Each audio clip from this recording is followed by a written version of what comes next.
Welcome to episode 5 of Best Served Cold. I'm pretty sure. You know what? If it's not episode 5, that's very funny. But who knows? You'll know, or I won't. There he is again. Hugo enters the bar. As he approaches, his eyes dart over to the older woman sitting in the back. You notice his posture stiffen. Of course the old bat would find this place. You know this woman? I have the misfortune, yes. She's a well-known local problem for the constabulary. Her name is Elena Ernest. I can't deny she was once a formidable talent and an effective detective. Effective detective? Yes. Eventually, she grew tired of police work and turned in her badge to become a private investigator. It's a lucrative path to follow, and she abandoned duty to pursue fortune. Rather than use her skills to hunt down criminals, she takes small fortune investigating high-profile art thefts and espionage. I'm just gonna say what you want me to hear. Seems like a waste of talent. Our problem is the press and the public. Know her name. When the constabulary is seen to be dragging its feet with investigation, pressure mounts on us to give her a call, and invariably she eventually waltzes in. If she wants to masquerade as a 2-bit gumshoe, I don't give a damn, but I can't abide this ambiguity. Either she is a detective or a PI. There are 2 different worlds, and she has 1 foot in each. I wish to the goddess she would just choose. This explains why you were a freak and betrayed someone who is doing their best to help you, who is not a bad person. I think she wants to keep people safe.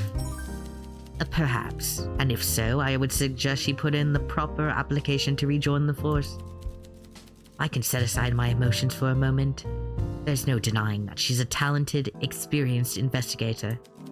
Use her knowledge to your advantage. Get on her good side and she might share her insights. But understand that she's no time for fools. I'll keep that in mind. Good. Now, as I promised, I came here to bring you the case file. I trust you have gotten to know our suspects. I've spoken to all 4. A good start. Seems you've been laying down your groundwork. Now it's time to see what you can shake loose.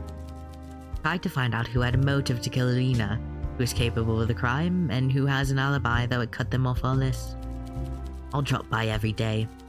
Don't hesitate to call on me if you need to talk through what you found. As long as you get me those pieces, I can build a case out of it. Good luck, bartender. I'll see you around. See you.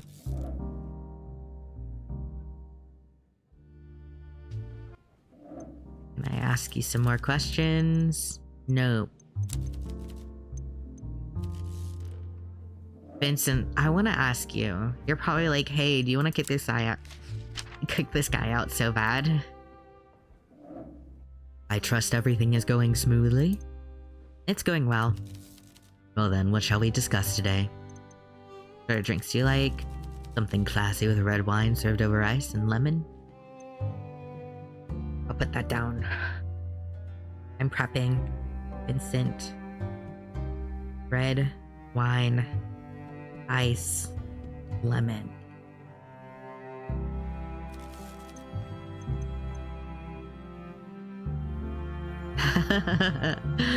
Let me get you drunk first. Let me give you your favorite thing first before I say, hey, what's up with that guy? Isn't that guy funny? Awesome.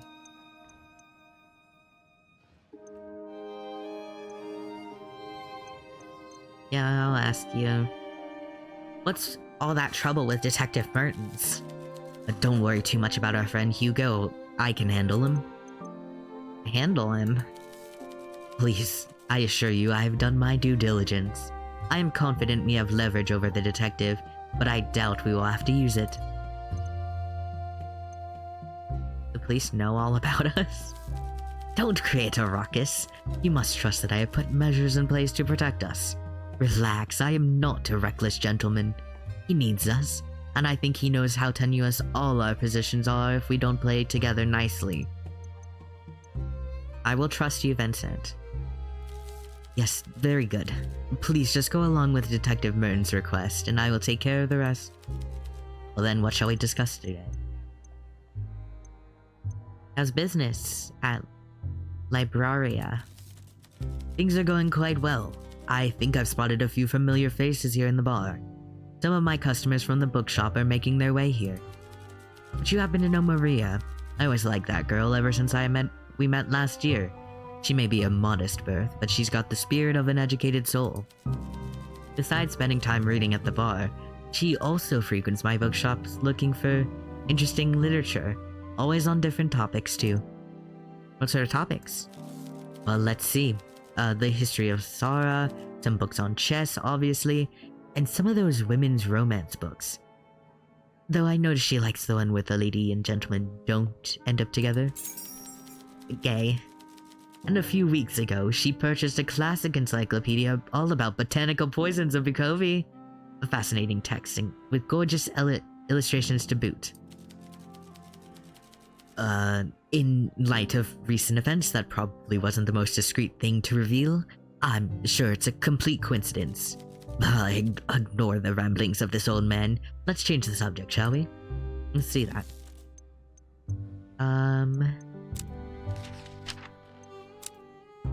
I'll wait a little bit. You're friends with Miss Bai, so I'm gonna wait on that. Hello? The older woman that Hugo introduced as Elena Ernst sits down. Probably Elena Ernest. What am I saying? The older woman that Hugo introduced as Elena Ernest sits down on the stool. There's an aura of authority around her that only comes with age.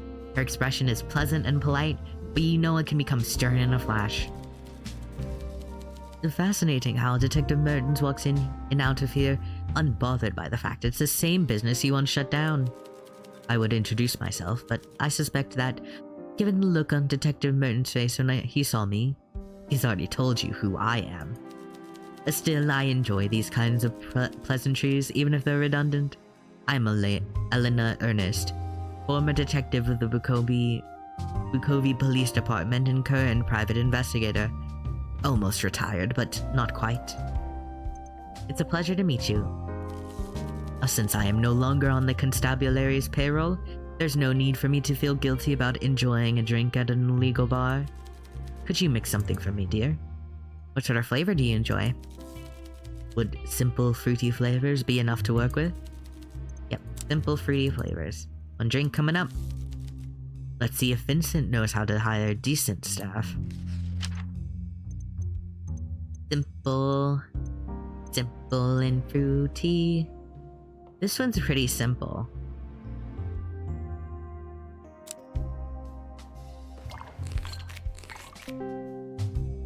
I think. Passable. I can drink this. Not her favorite. She likes the orange daisy. After Vincent told me about Hugo's antics, I decided it would be a good idea to visit this place. I hear you've been roped in to help. That is correct. The murder of Alina Dragos. 7 days and no progress. The first correct deduction Hugo made was realizing he is out of his depth, floundering, like a drowning man looking at a receding shoreline. A year ago, after that high-profile case, he was flying high, but he's in decline now and he knows it. Foreseeing him on the way back down. The waxen wings melted pretty quickly. I'll speak plainly here. I'm here to help as a favor for 3 people. First, Vincent. He's an old friend and his reputation depends on whether or not you can help Hugo solve this. Second is Fang Bai, the owner of the Tea Terrace. She's innocent in all this, and it would help me sleep at night knowing she's no longer on the police's suspect list. And the final person? Me. This case is special. I need to be involved. Why is it so special to you? We can discuss that further if you earn my trust. I was investigating in Bukovi before Hugo was born. When you need wisdom and experience, speak with me. The price for my insight is the information you provide. For you, the deal will be a good one. Whether you make use of my services or not is up to you, of course. Now, thanks for the drink, darling. I'll be headed out. Goodbye, Elena. She's cool. Wait, she just fully left. She's cool. She's like, I got my drink. I got my information. You'll come to me when you need me. Peace out. She's so much cooler than you, Hugo. You're like,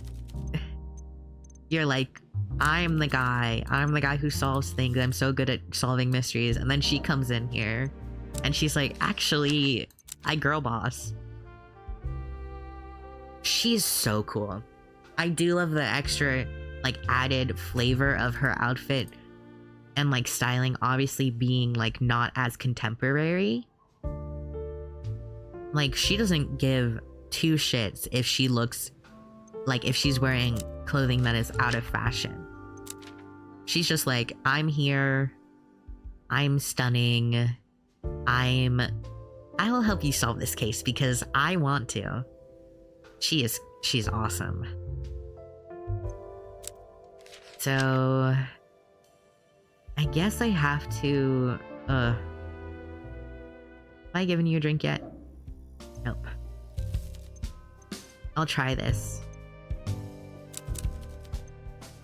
Because I think he might like it. I think he'll like the Liberty. Then said rum. Let me look at all the... That's a rum drink. Sweet and rum. Not rum. Rum. That's rum, but it will knock him the fuck out. That's also rum.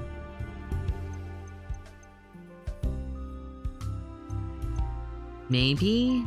Perfect Storm? I'll try this one. If that's not that one, it's probably a Perfect Storm. Yes. I did it. Oh my, this is excellent. Perfectly balanced. Well done. Oh, I forgot the family. Are you coming here more often? I don't think you'd begrudge me a drink at this hard time. I guess not. Alina's death, an imminent war, my financial destitution, my friends constantly letting me down. These are the darkest of days. Drink won't solve your problems. No, drink as much as you need, buddy. I don't fucking care. You need to like me. Indeed, I plan to.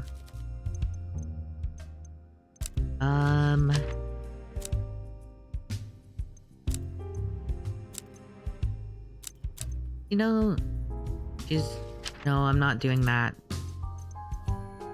I'll ask you about Alina's secret. Sure. Wendy can't keep her mouth shut, can she? So much for trusting friends. Yes, I knew she was taking pills. I spent enough time at my mother's practice to recognize what they were when I saw them in her bag. I just figured her friends should know. Is that a crime? There's nothing more to it than that. Sorry for asking. No, that makes sense. I want to be like, hey, you need to know that. Wendy, I need to ask more of you. It's busy on the boulevard tonight. How's business? Okay.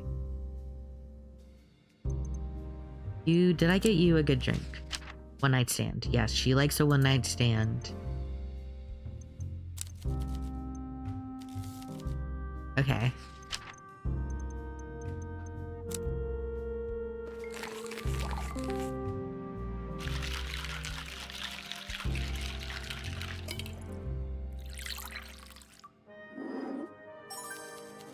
Yep.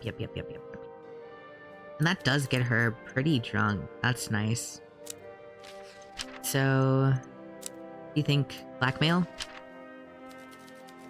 So whoever killed Alina had been bleeding her dry beforehand? Oh my, I always suspected it was Killian, but this surely confirms it. He'd been leeching off of her from the start. Anything to get away from Mummy and Daddy. Okay. That's not what I was... I feel like I'm running out.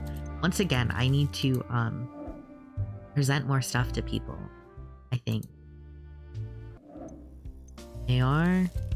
Are we friends now? We're almost friends. I'll present this. Sure. No, I'll present that to Maria.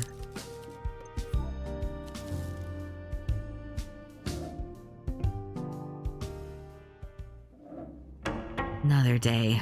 I'm so glad work is over.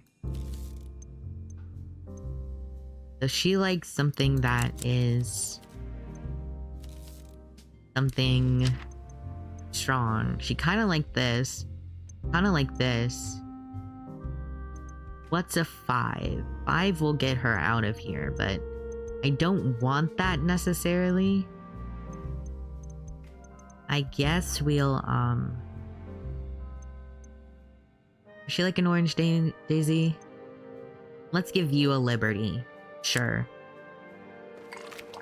Maybe you'll like that. No. I'm really fucking up, huh? Hey, this. Goddess, if I'd known that purchase would come back to bite me like this, I'd have left it on the shelf. Pretty botanical illustrations be damned. Believe me, I realize how bad this looks, but just because I read about something in a book doesn't mean I'd actually use that knowledge. I read about all kinds of subjects all the time. Alright?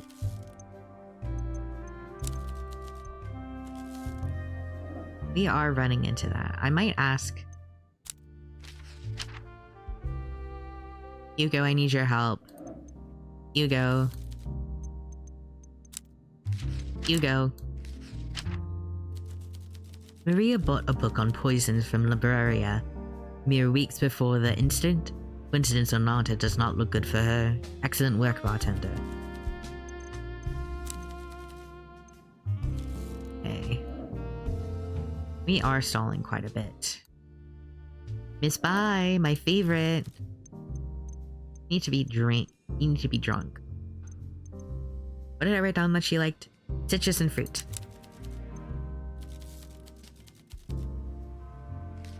Citrus and fruit. And she needs to get to 6. What is on 6? That's a good one. She'll like that one. Also sick for her to like that one, honestly. Let me give you a one-night stand, Grandma. Crazy thing to say, sorry. You remind me of a young me, always looking for bold new flavors to combine. Perfectly palatable. Let's get into this. About the charcoal you gave everyone. And now I started to relax. Let me talk a little, dear. You see, as someone who serves a large variety of teas, it is vital to have a good understanding of the various plants and herbs that make up teas. Make up the drinks. Sorry. I can't hiccup on command. It's only natural that part of that knowledge includes the study of poisonous substances and ways to neutralize them. In my homeland, there are plenty of stories of old men picking flowers in the wild, believing they can brew the most delicious pot of tea. Should I be saying this? Why not? Anyway, such stories often end with those old men covered in a deadly rash, desperate for help. So you need to know how to treat them. Sounds like a smart habit.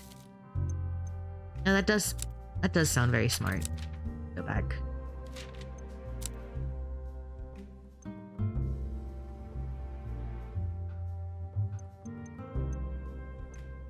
Can you tell me anything about Alina? Poor Alina. The girl has never had it easy. Fang sighs with great sadness. It seems the alcohol has made her unable or unwilling to hold back her true emotions. Did you know that Alina lost her mother at a young age? To what exactly? Faith. You want me to say more? Her mother is not dead.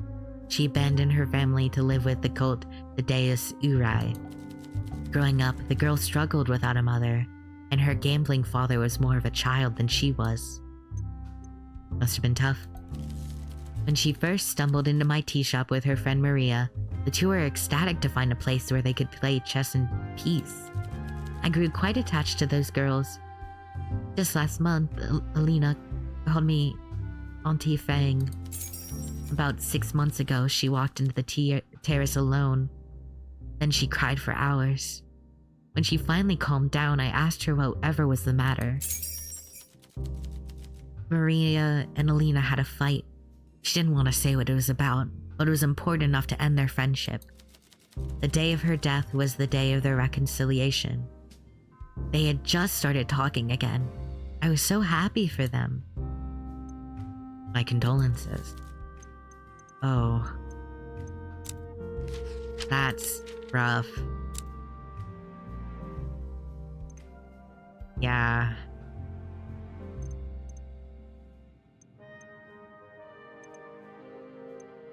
Tell me about your place, the Tea Terrace. My pride and joy. It's been a privilege to serve my customers these past 37 years. 37? How old were you when I started it? Yeah, 37? Wow. I came here during the age of prosperity, and I've never looked back since. The Tea Terrace is a little slice of Huasha right here in Sara. How's business? We're always busy, but I confess, the mood isn't as serene as it used to be. This shadow of war does not help anyone's business. I don't really enjoy talking about it. Let's find a better subject. Has the tea terrace changed over the years? Very much, but only the teas and the customers. The decor ages like wine, though I could probably do with a more regular dusting. You like your customers? It's my job to take care of my customers, but it's my passion too. I especially enjoy getting to know this younger generation. With their optimism and their vibrancy, it's a pleasure to listen in on their conversations. I believe the young folk are much wiser than my generation. They treat art, culture, and even tea as they should. Something to explore, debate, and enjoy. My peers are too stuffy, too dour. Youth holds a future. Indeed. And when the tea terrace opens again, I look forward to seeing their flirtation, their debates, and their funny fashions. I enjoy being caught up in the tangle of their lives. It keeps me young.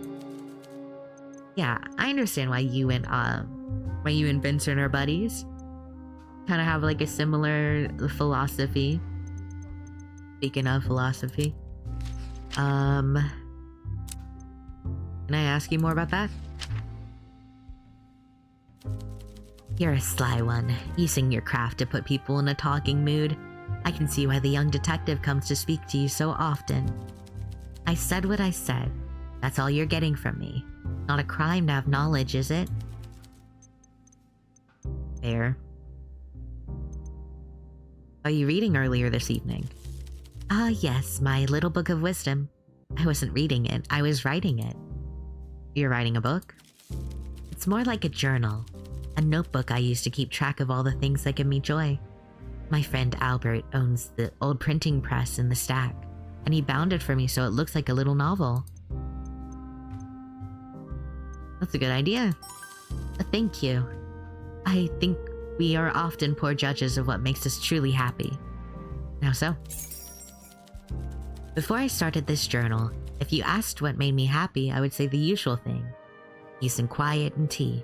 Drinks with an old friend, receiving a nicely wrapped gift with a big pink bow. Those sound great.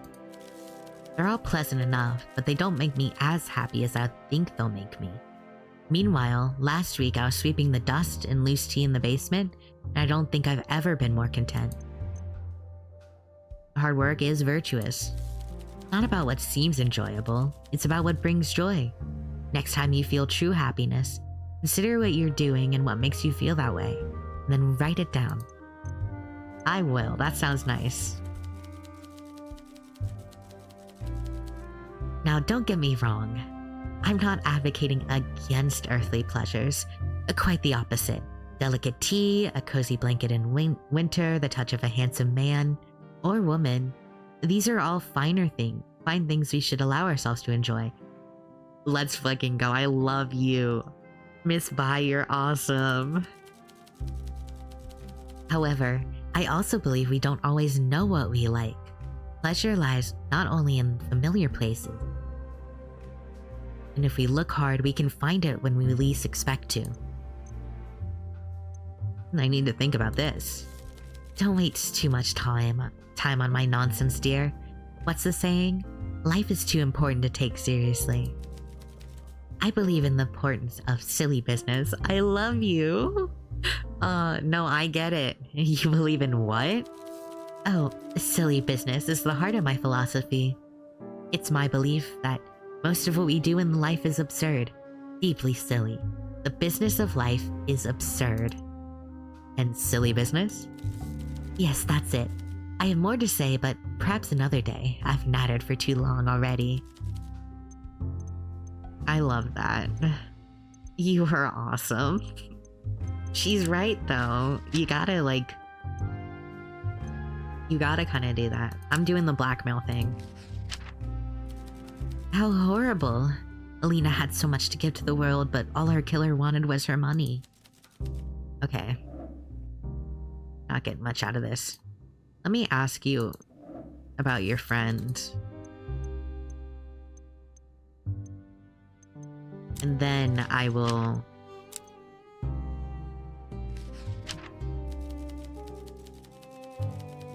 I'll admit it isn't exactly common knowledge, but I'm sure Miss Bai has perfectly virtuous reasons for having learned on so macabre a topic. Okay. Let me wait on you. I love how I could just finish this conversation, but I want to in case I get clues. Always switch around, hop around, and everything.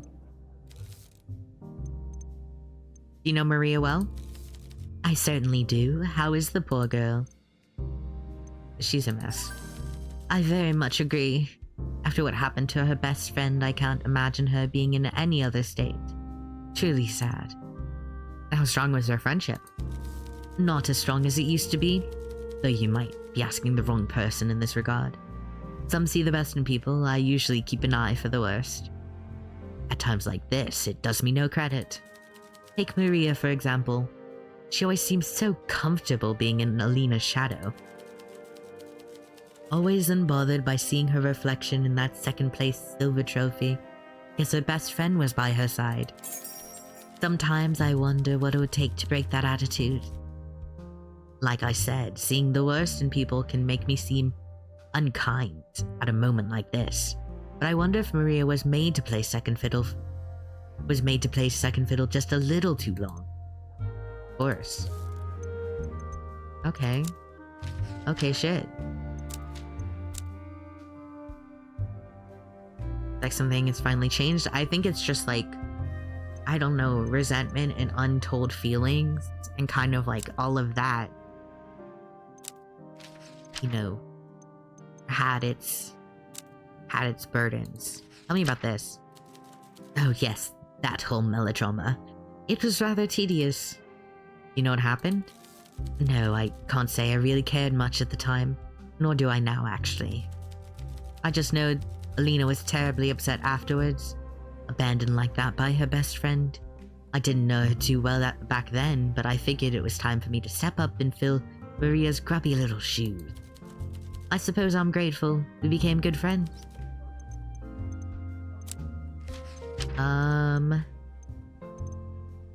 I'll leave that for now.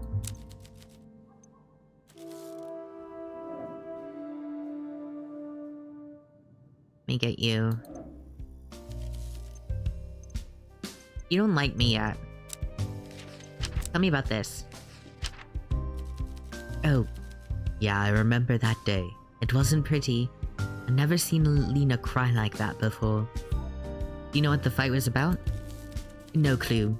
She didn't want to tell me anything, but I assume Maria started it. What makes you say that? She's always been an annoyance, so I was happy to have her out of our lives, but Alina flew off the handle when I told her as much. She never really got over Maria either. Okay. Well, yeah, I was unfinished business. Second fiddle? This? Alina was special, alright. To be her friend, you had to get used to feeling a little dumb all the time. A little plain and unimportant. She didn't mean to, but She was just the kind of person she was.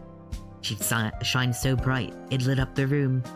Me, I tan easily, but some people just get burned. Okay.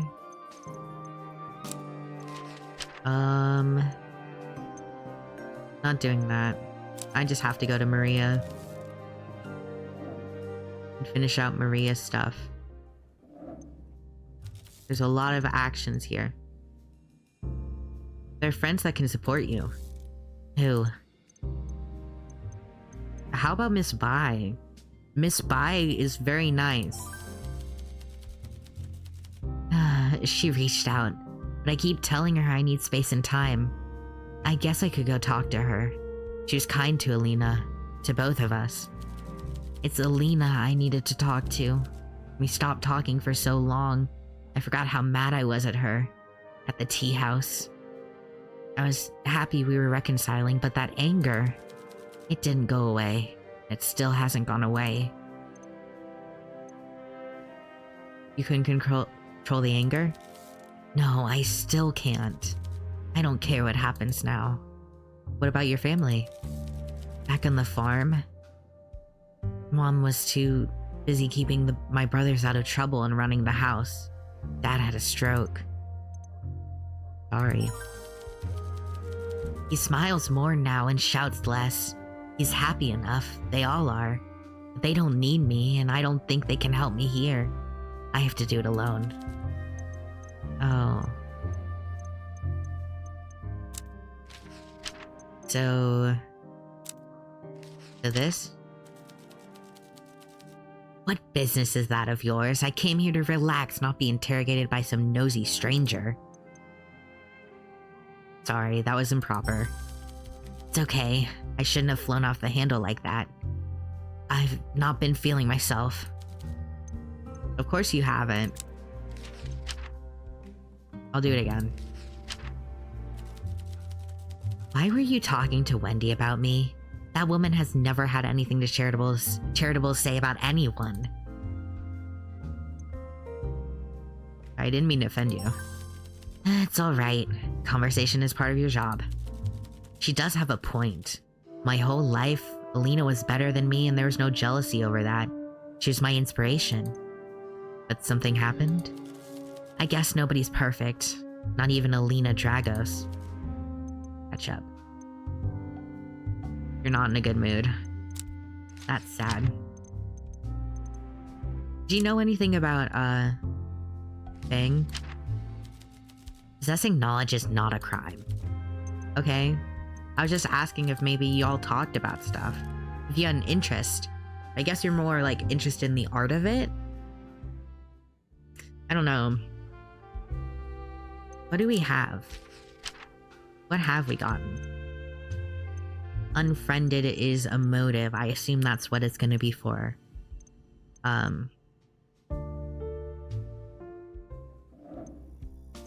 Kind of just start throwing stuff at the wall and see if it sticks. Have you heard about that? There you have it. I can't think of any reason why anyone would voluntarily learn about poisons if not to poison someone. As some people just like to gather knowledge. Weird people, perhaps. My mother expecting me, yeah. He's literally, like, put that tongue back in your mouth, man. He's blepping all over the place. It's actually, like, calm down, man.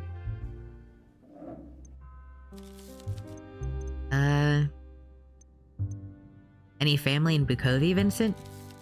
Not anymore. Flora passed away 4 years ago. I could barely say her name for the first two. Really doesn't get easier, you know. Your wife? We were married for 39 years. Would be nice if we could have finished on a nice round number, but the illness didn't give us a year. She was gone in 2 months. Are you ready to talk about it? I am now, but thank you for checking. War does break out. Disease will ravage the continent just like last time. People younger and healthier than Flora will suffer. But we shouldn't dwell on such morose thoughts. I'm confident our leaders will guide us through this tricky passage and find a path to peace. Me too. Meanwhile, I'll continue to try to help the community in any way I can. And in one way I can help the common man and woman is with this cheery establishment.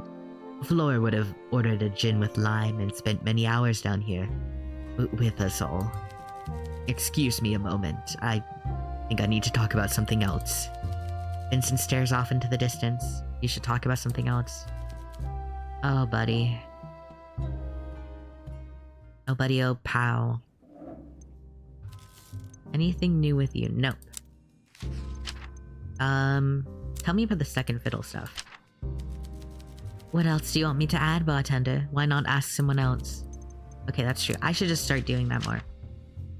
Did you know about this? It's rather suspicious, isn't it? A little too convenient if you ask me.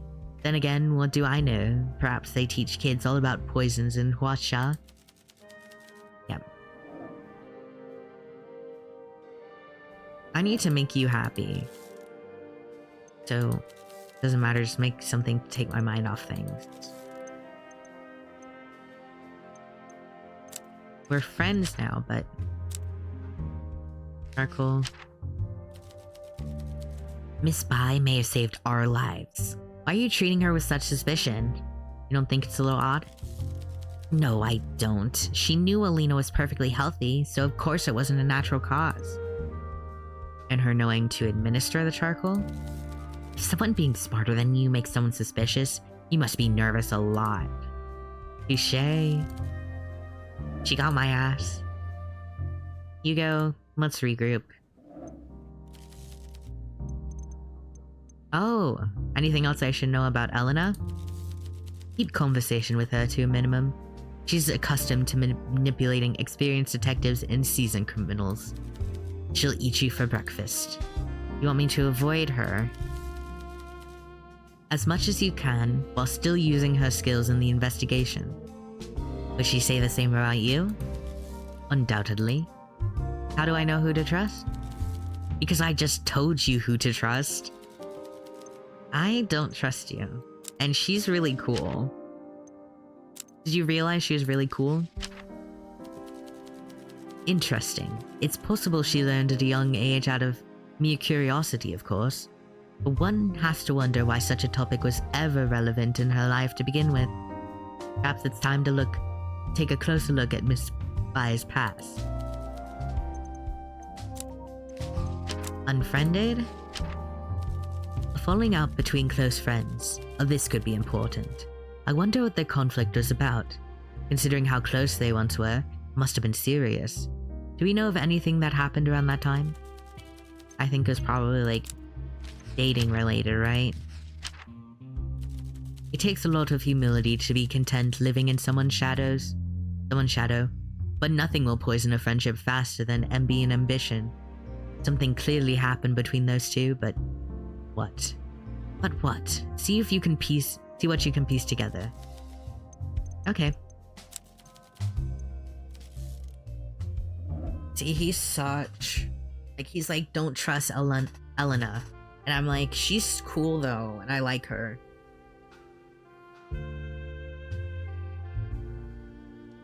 And if she sells me out, that's fine. That's funny. She's not, blackmailing me. She has no reason to help me even whatsoever. So I think I got, the ability to do stuff. Yeah, that's already there. Toxicology feels like... How's that not related to... Okay. How is that not related to Alina's death? Alina's secret, case entrance. Some of these should be connecting. I might just try connecting all of it.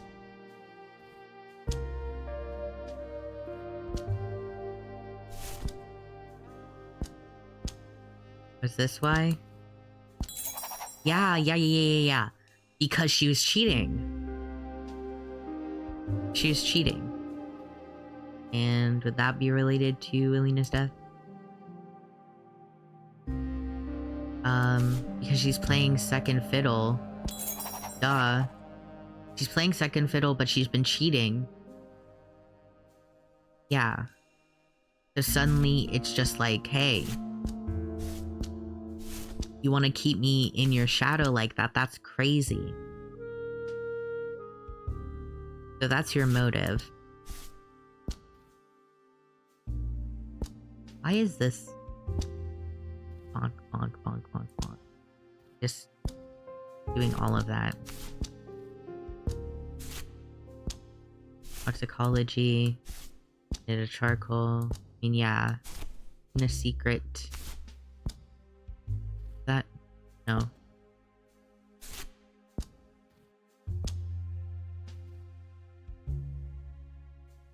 Yeah. Not ready. Let's leave that here for right now. Okay. Next day.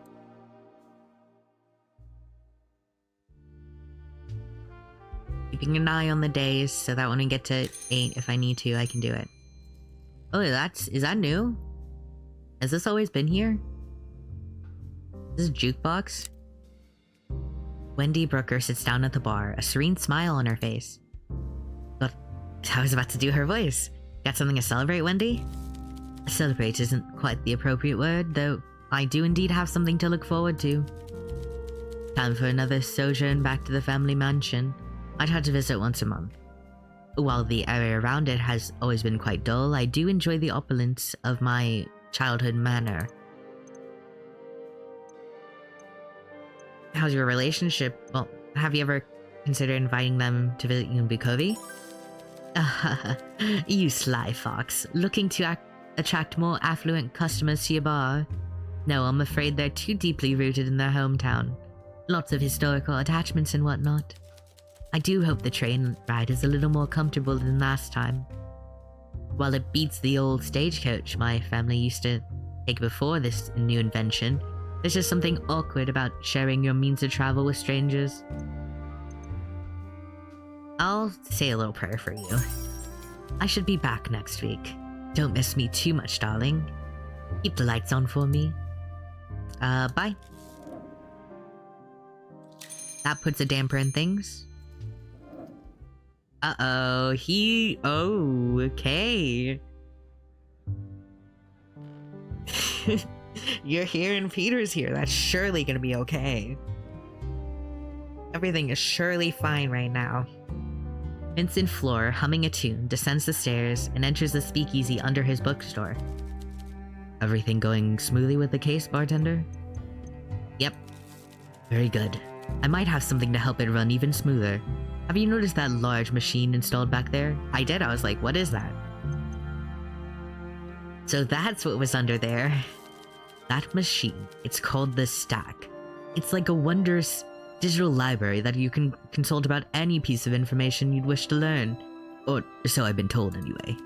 I received it as a gift from a university I once sponsored, but I admit I've never really tested it myself. Technology and I have never really seen eye to eye. Vincent fishes a small copper key out of his pocket and places it on the bar top, sliding it across to you. I'm entrusting you with it from here on out. Perhaps you can find some use for it, gathering intel and the like. It's really the least I could do after getting us both involved in this situation. Thank you, Vincent. So I'm gonna eavesdrop. I couldn't get over how balmy the weather was today. Dreadful knowing that these might be the last good days we'll get, but before it's nothing but sleet and icy winds for months. Makes me feel so pressured to savor it. Aye, but every season has its merits, hasn't it? If not just the reminder of the world, that the world is still spinning on despite it all. Besides, we've already had a pretty good run this year round, I'd say. Oh, I don't know, there's so much we haven't done yet too. Why don't you and I go out for a walk beyond the city tomorrow, before it gets too cold? I've been meaning to drag you up to the Fenlands these days. It's so beautiful out there. Tomorrow?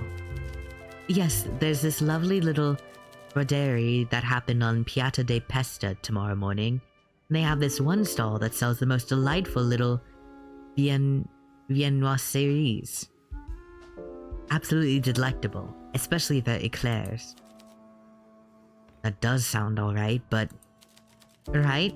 We could pick some up on the way, and I'll have Andre prepare us a little basket so we can picnic on the lookout for lunch. Andre? Oh, he's just my butler. Anyway, oh, I love you, Lucas. Lucas.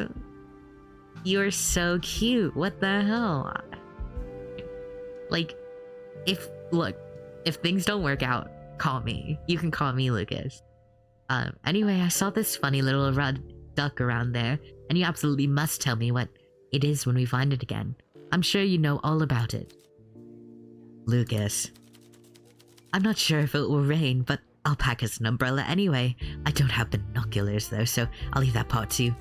Lucas. Lucas shattering falls silent as Bjorn stops him with a gentle touch on the knee. Sorry, I need to calm down.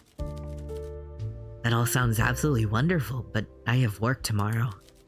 Oh, you can't take a day off?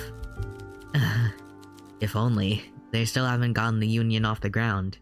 Not for lack of trying. After the last attempt, I'll be lucky to get time off for Yule. That's unfortunate. Oh, why don't we do it on Sunday morning then? There'll be no market, of course, but I know another bakery that isn't too far out of the way. Cesar usually has a day off on Sundays, though. Cesar? I thought his name was Andre. Oh no, Cesar is my chauffeur. Anyway, I'm sure if I ask nicely, he'll... Lucas, I'll drive us. I'll make us gammon and egg sandwiches and I'll pick you up at 8. How's that sound? That sounds wonderful. Cuties. Cuties.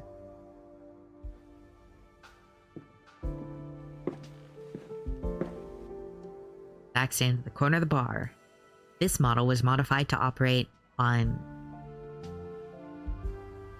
a 25-cent lei coins, but with the master key you receive from Vincent, you can use it as often you like. Power switch. Flip the power switch. After a brief whirring noise, the monitor lights up and you're met with a simple prompt. Welcome to Stack. Search a topic.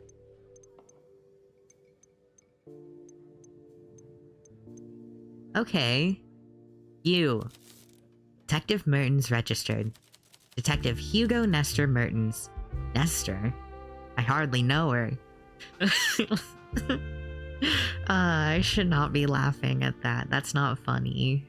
Is a detective for Bukovi Police Force who has been mentioned in 7 articles. He's not Sarin.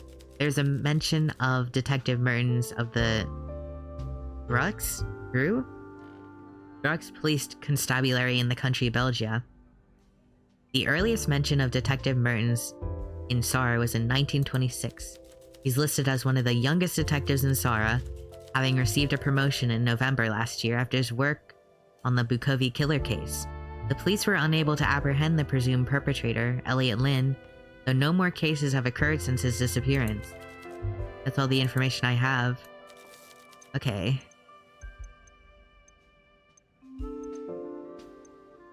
Lethal poisons? Registered?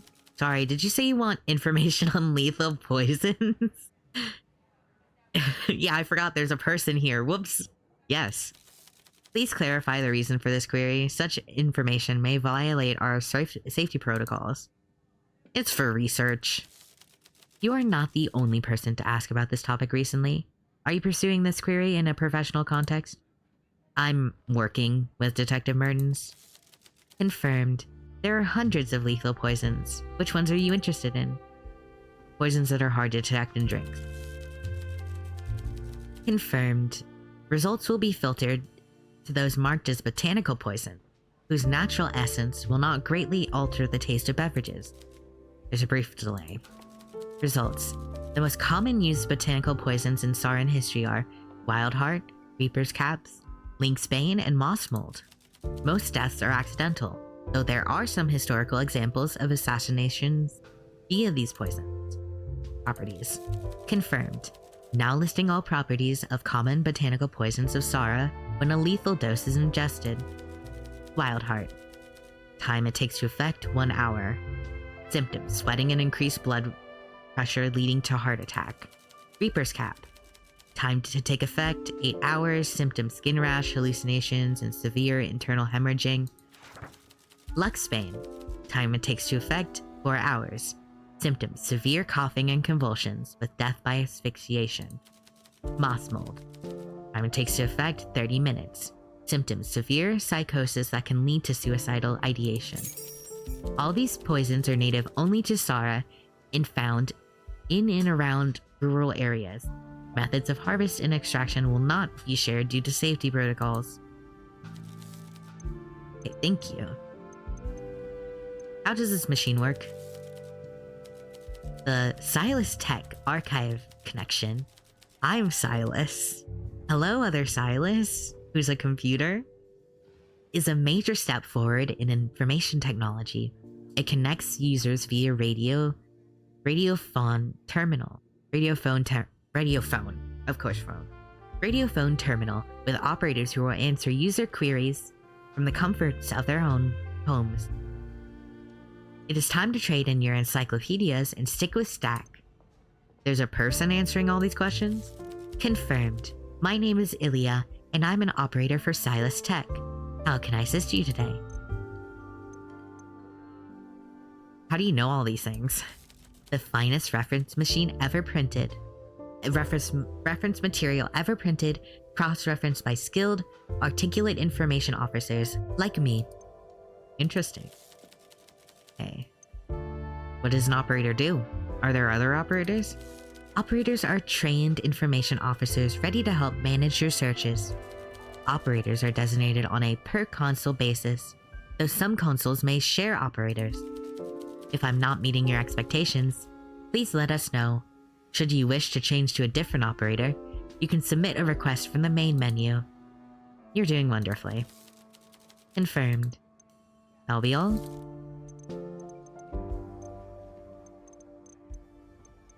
Bukovi Speakeasies, registered. Under the current Saran Prohibition Law written and signed as Article RCH, Section 2, Case OH, the practice of serving alcoholic beverages is banned outside of religious practices. Are you sure you didn't mean Bukovi bars? No, I meant speakeasies. Silas Tech doesn't keep records of illegal establishments. However, for reasons of historical preservation, would you like to list one? Never mind. No, I'm not fucking doing that. I'm not fucking doing that. I'm not like... Maybe later. Vincent Fleur registered. Vincent Fleur, born 1872 in Bukovi. Patriarch of the current generation of the Fleur family. I found many mentions of Mr. Fleur's financial contributions to numerous municipal projects. There's also records of 2 political donations and half a dozen university papers listed. Silas Tech lists Mr. Fleur as a primary investor during Stack's initial development. He received one of the first prototypes, as well as a lifetime subscription to the service.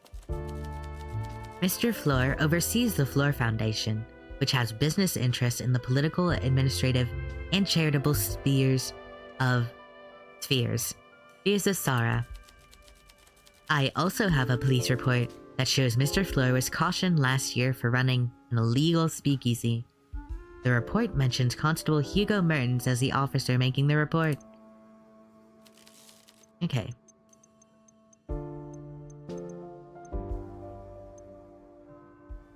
Okay. I'm gonna go through all of this. Elena Ernest, born 1867. Okay, so let me do the math. Was it 1872? Let me look at the line. She's not that old. Yeah. She's 67. Just making a note of that, because he's 57. It's been a year. First customary search indicates her name is mentioned in a dozen press articles. A more comprehensive search would give more detailed results. Elena Ernest worked as a Bukovi Police Department detective until the late 90s, when she switched careers to become a private investigator.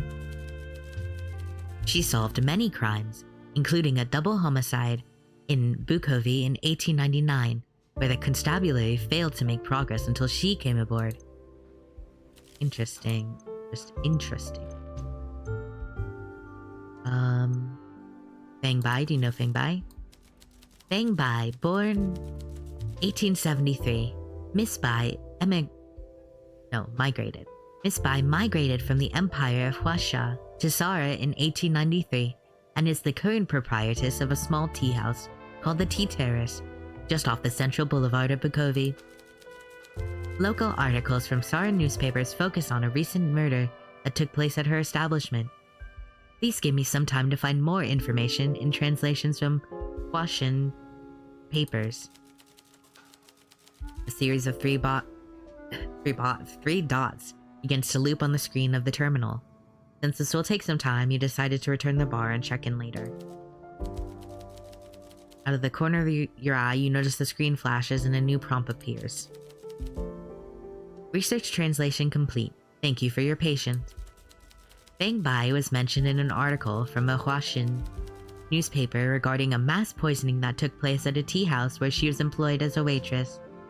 The constabulary asked me to translate this particular newspaper 6 years ago, and I still have it on file. An old, wealthy family that had visited had become the target of a vigilante organization set on strategic assassinations of ancient, affluent crime families. At the time, no evidence was found at the scene that could incriminate any of the staff, and the investigation was quickly closed when the vigilante organization claimed responsibility for the attack. That is all I could find. Huashan newspapers are hard to come by, and they're difficult to translate. More thorough investigation requires several months of processing time. Okay. This voice is so hard for me, and it's not that different. I don't know why that in particular. She's not there. This is interesting. It's in Sara, so she would probably know about that. This one, I think, very much justifies why she'd have the charcoal. Like, even if she did it, even if she didn't, she'd have the charcoal just in case it happened. But I imagine that was traumatizing. That explains that. Alina Dragos. Alina Dragos registered. Alina Dragos was born in 1906. She is a very successful chess player and was on track to make Grandmaster within the next 5 years. She was the child of Alexander Dragos, a notable gambler who made a fortune playing poker, and her mother is not listed. While not named in any article, some sources claim her mother left the family to join a cult known as the Deus Irae in the year 1911. Alina Dragos was pronounced dead at the age of 22. Oh, as the victim of a suspected murder while visiting a tea house in Bukovi. Would you like a printout of the article detailing the event? No thanks, I already have one. Confirmed. Thank you for using our database. That's awful. Maria Popa? Maria Popa, born in 1906 in Bukovi, is a chess player known for her 1921 first-place finish in the Saran Northern Regions Chess Grand Prix.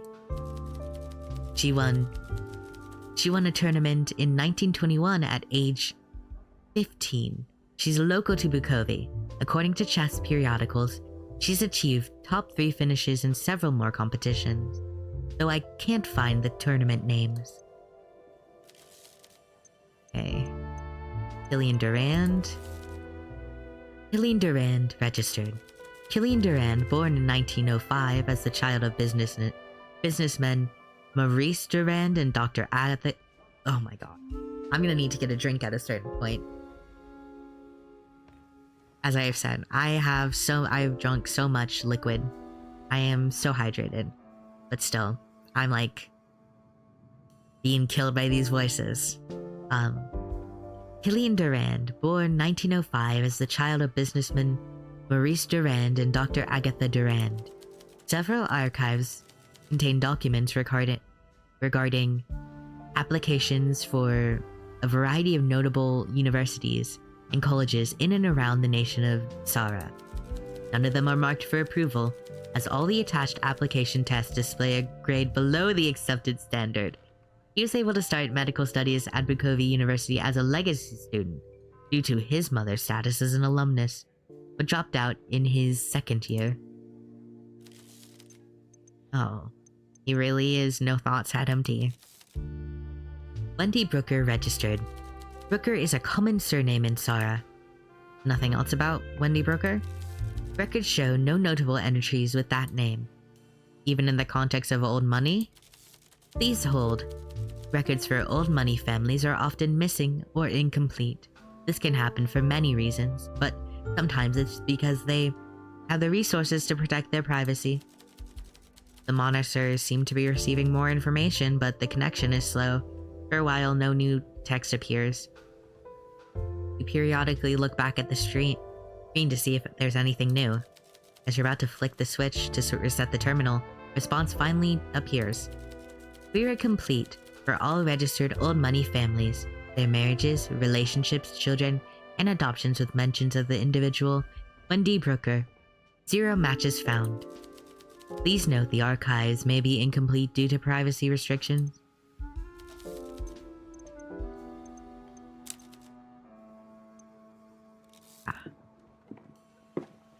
Ooh, that is a lot of info. I need to take a break to get a snack and something to drink, so I will be back after that. This is... Oh shit, this is episode... This is episode 6, wasn't it? I don't think I said that. Did I? Yeah, I said it was episode 5, probably. Well, you know what I know? I know life is beautiful. Life is beautiful and we all have things that we love. And I love making mistakes. So I'm gonna go take a little break, rest my voice a little, and then I'll be back.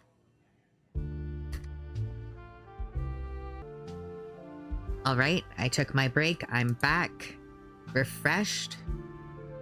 Feeling a little bit better. Okay, so I just need to hop back in. I want to figure out... Hey, you look nervous. Good evening, bartender. Let's catch up. Evening. Okay, I guess I'm not doing that. I'm gonna talk to Peter. Hey, Peter, he's here. Hey, Peter, check it out. He's literally right behind you. What am I in the mood for today? What sort of drinks do you like? I like proper drinks. Something dark and bitter. Seems my old favorites off the menu anyway. Has that made you dark and bitter? How about you leave the jokes and stick to mixing, bartender? I feel like he's bestie. He's the bestie. Definitely not boy best friends, but we are... I love that we give off the vibe that we're a little annoying. Because, yes, we are a little annoying. You didn't like the wake-up call? Oh, I guess I should have done the wake-up call, huh? I must have done it because I wanted to get you to a different level of drinking. But... okay, not quite. Not bitter enough. Okay. How do you feel about the prohibition? Not good. I hate it too. Yeah, in your job I can see why. Though I guess there ain't much competition for you right now. In the kingdom of the blind, the one-eyed man is king and all that. The people in power got their reasons for this prohibition. They sure don't care about your success or failure as a bartender. Prohibition was a test to see how far they can push us before we push back. So far, I don't see anyone doing anything but rolling over. That's how you get power over someone. You don't push too hard too fast. You bend them to do what you want. Push too hard and they break.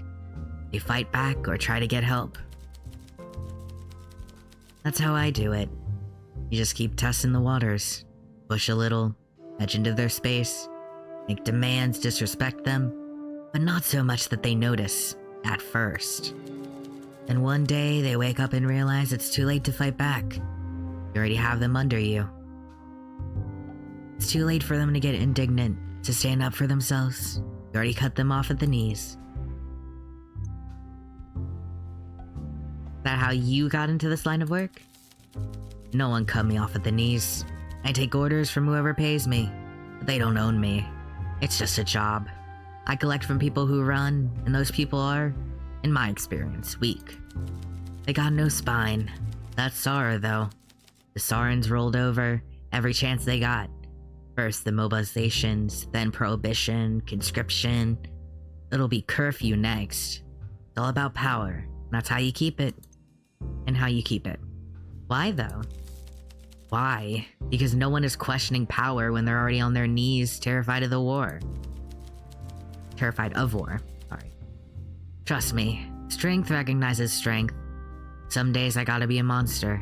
It's in my job description. But there's a worse kind of monster than me. They're called politicians. Okay.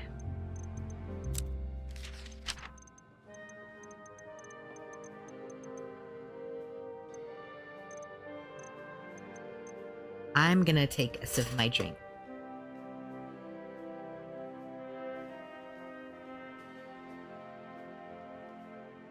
Okay.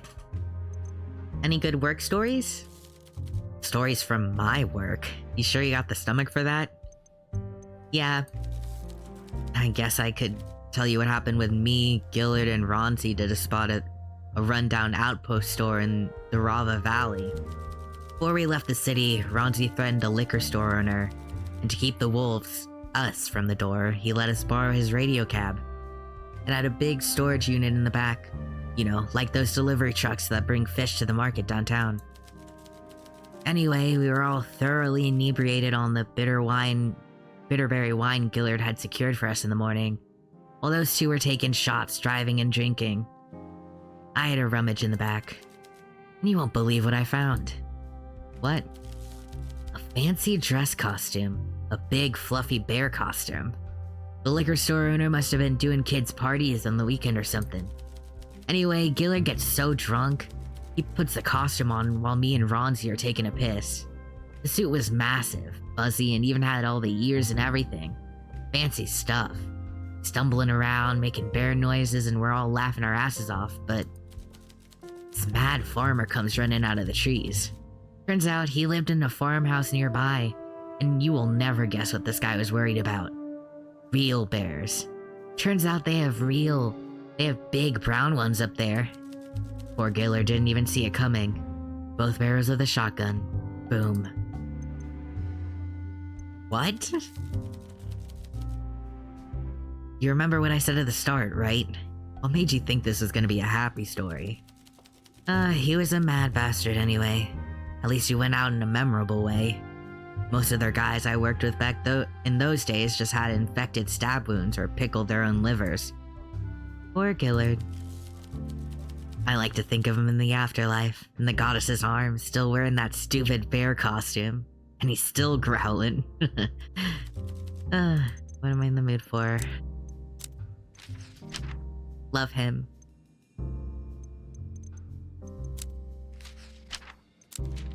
See, and we don't have history, and he's nice. Hugo, you could learn a thing or two, and be nice to me. Because you need me. Why do you work for Carla? You got a problem with me working for Carla? It's no business of yours where I get my scratch, so watch your mouth. I work for whoever can afford me and needs my unique skill set. I'm a freelancer in a competitive market. Float on the seas of supply and demand. It's all economics, really. And you're a freelancer for Carla? Right now, yeah. What's she like? Do you really want to know? Think carefully. I can talk to you about what the people know about her, or I can tell you about her nature. Her true nature. My advice is this. You can't unknow things. Make sure you have the stomach for the questions you ask.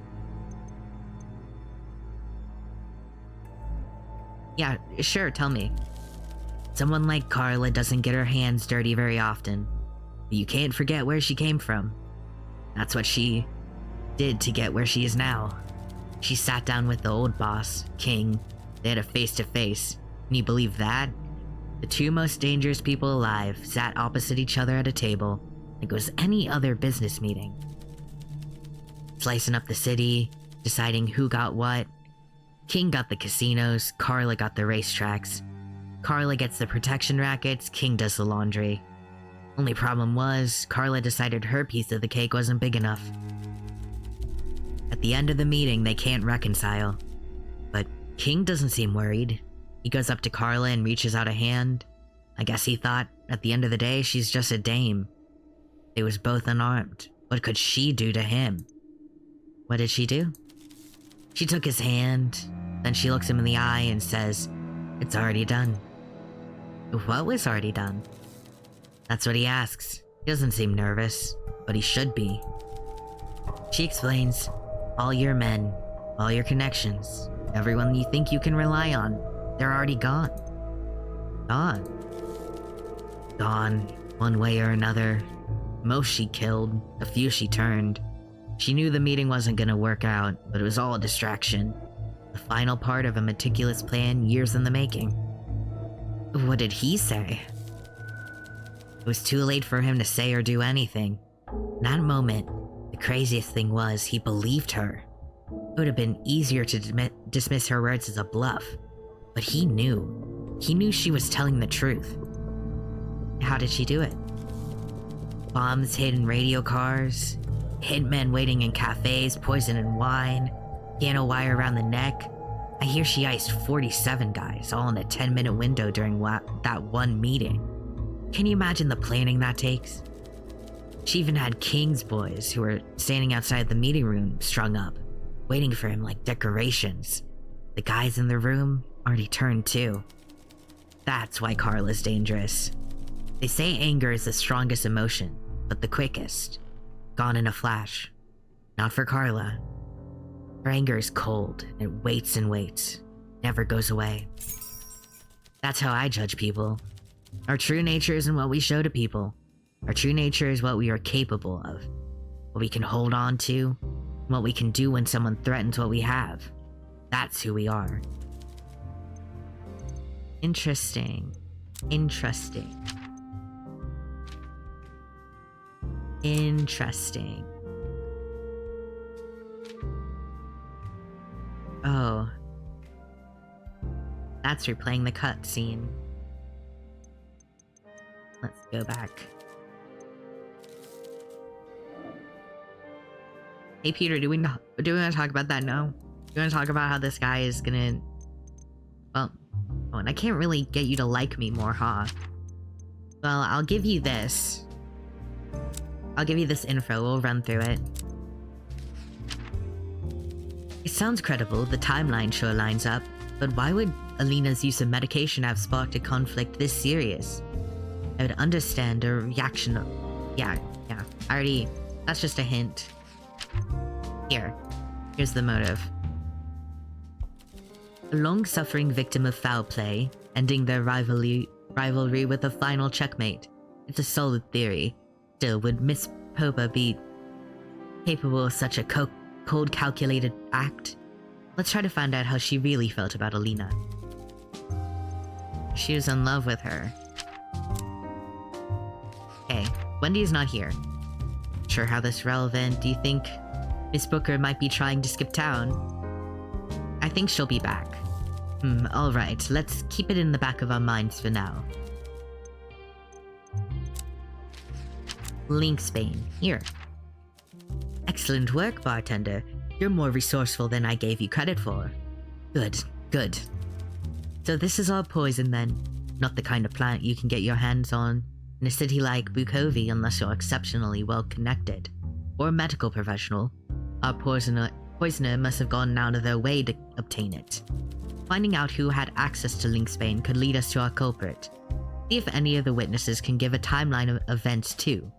If Link Spain needs 4 hours to take effect, that means Alina must have been poisoned around noon. That's real? Things past. I see. So Alina wasn't the first poisoning Bang Bai has been implicated in, even if she wasn't linked to the crime at the time. The fact that it happened again gives me cause. See if this lines up with anything else we've already learned. Okay, yeah, that's... I wish I could connect in this moment, it would, but I understand why it's not like right now. Hey, you. Good to see you, my dear. I hope the day has treated you kindly. Always a pleasure, Elena. Bars are a great place for deep thoughts, and I always think best with a glass in my hand. What sort of drink do you like? Simple fruity flavors. Did I already ask her that? I don't think I did. Or she told me. She was not withholding, I think.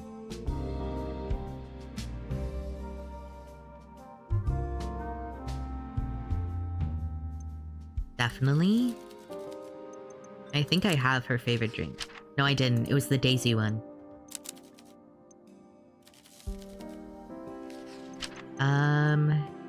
Orange Daisy was probably what it was.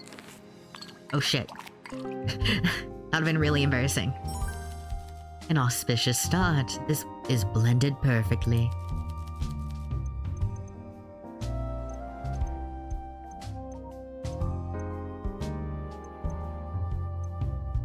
What do you think of Detective Burns?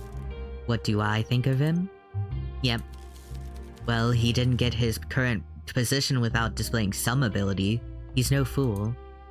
But his strongest trait is not his intuition or deduction. It's his ambition. It has led him into foreign lands, literally. I don't trust him. Trust him? No. I don't trust him to look after your interests or mine. But I trust he will do whatever he can to stop this killer. We can use him, but he is a tool. A tool only works when you use it for the right job. What do we use him for? You're either smart enough to work your way around Detective Mertens or you're not. But if you need a little advice, leave some openings that he can explore. Don't give him conclusions. Point him in directions he can put two and two together. For anything more complicated, that's where you might have to draw him a picture. Perhaps I am too hard on him. He has potential to be a good detective. Or perhaps he had potential. He is lost, dwelling on his own shortcomings. Maybe you can help him rediscover his spark, or at least keep him company while he plays with his toy trains. I love you. Look, maybe I can slap him with some common sense. That would be nice.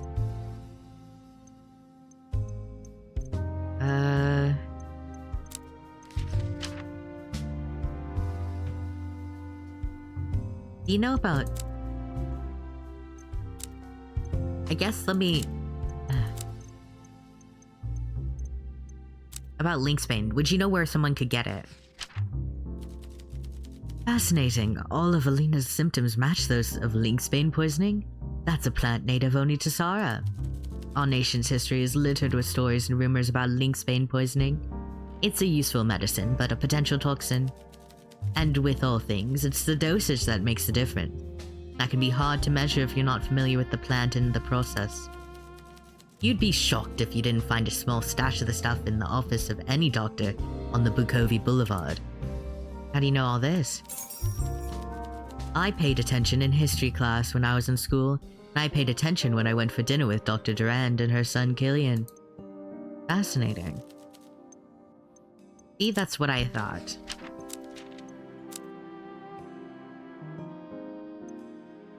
Let me ask you... I would love to know more about Wendy. Do you know about Wendy? Taking a relaxing vacation in the middle of an ongoing murder investigation might come across a bit callous, but I suppose it is her right. The fact she told you about it is probably a good sign. Not that I imagine Miss Brooker has any intention to slip away. Okay. Do you have any family living here? Normally, yes. But right now, my husband is traveling. He'll visit the twins eventually, who both now live in the colonies, but his last postcard was from, let me think, Albion, I believe? You didn't want to travel with him? No, I'm quite fond of him, but I do enjoy some time to myself. What do you do with your time? Other than come out of retirement to moonlight on police investigations, I'm terribly fascinated by these new radio stations. What do you do in your free time? I'd like to learn how to juggle. I want to find love. I don't want to find love. Well, this character, I'm sure they do. I'm sure they'll find it. But right now they want to learn how to juggle. I can't help you with that. But I'm happy you feel you can confide in me. I look forward to solving the mystery of this young woman's death together. Yeah, I'm gonna be honest. This character, they would more likely just stumble into a relationship with someone. They're gluing pennies, they're juggling. They're just kind of having fun and silly times. And they are a yapper. Okay.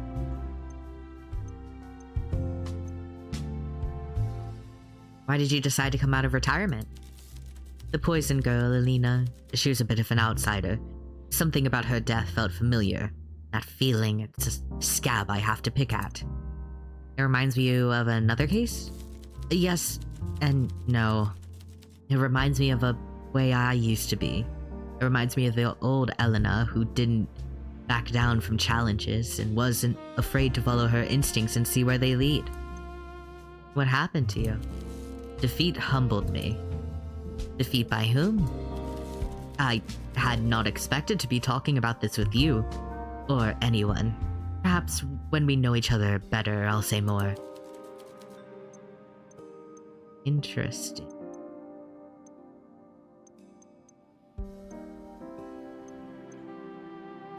Ask you some questions? How about we switch things up a bit, and I ask you some questions? I feel like you're doing a lot of interrogation, and maybe we turn the tables for a minute? Treat it like a lesson, darling. I've been getting information out of suspects all my life. Let me show you how it's done. Alright? Do you think you're up to the task of tracking down a killer? I'll try. Cautious. Interesting. Let me give you some guidance. When you're trying to get a read on someone, there's only one question you need to hold in your head. And that is, what does this person want me to feel about them? That's it. That's it. We all wear a mask when we're speaking with others, and the mask is built to show something. Be on the lookout for what people are trying to show you. It won't be hard to spot. Now, what kind of investigator do you want to be? Do you want to serve your community or save yourself? I'm trying to do both. So you lack focus. Noted. What, that seems harsh to you? Well, that's the point, darling. Getting a read on someone isn't about a flattering idea of their nature. It's about the unflattering truth. Now, are you a sociable sort, or do you prefer your own company? I'm pretty sociable. You'd have to be to do this job. I wonder if that's a front for your true nature. Last question. Are you in love with anyone who doesn't know it? Huh? It's not a long or complex question, darling. I don't care who it is. I'm just wondering if your heart is pining right now.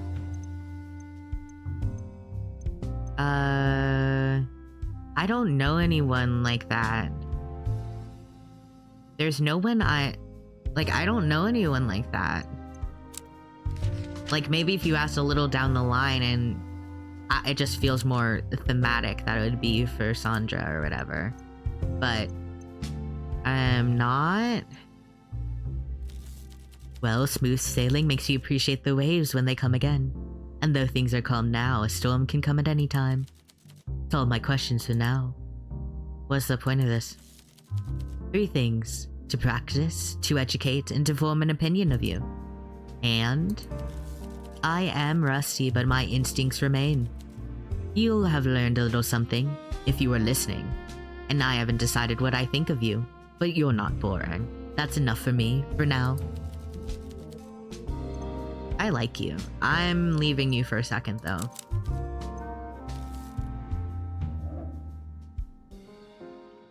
Okay.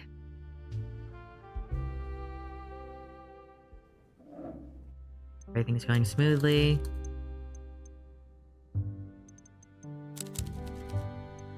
Let's give you your favorite drink.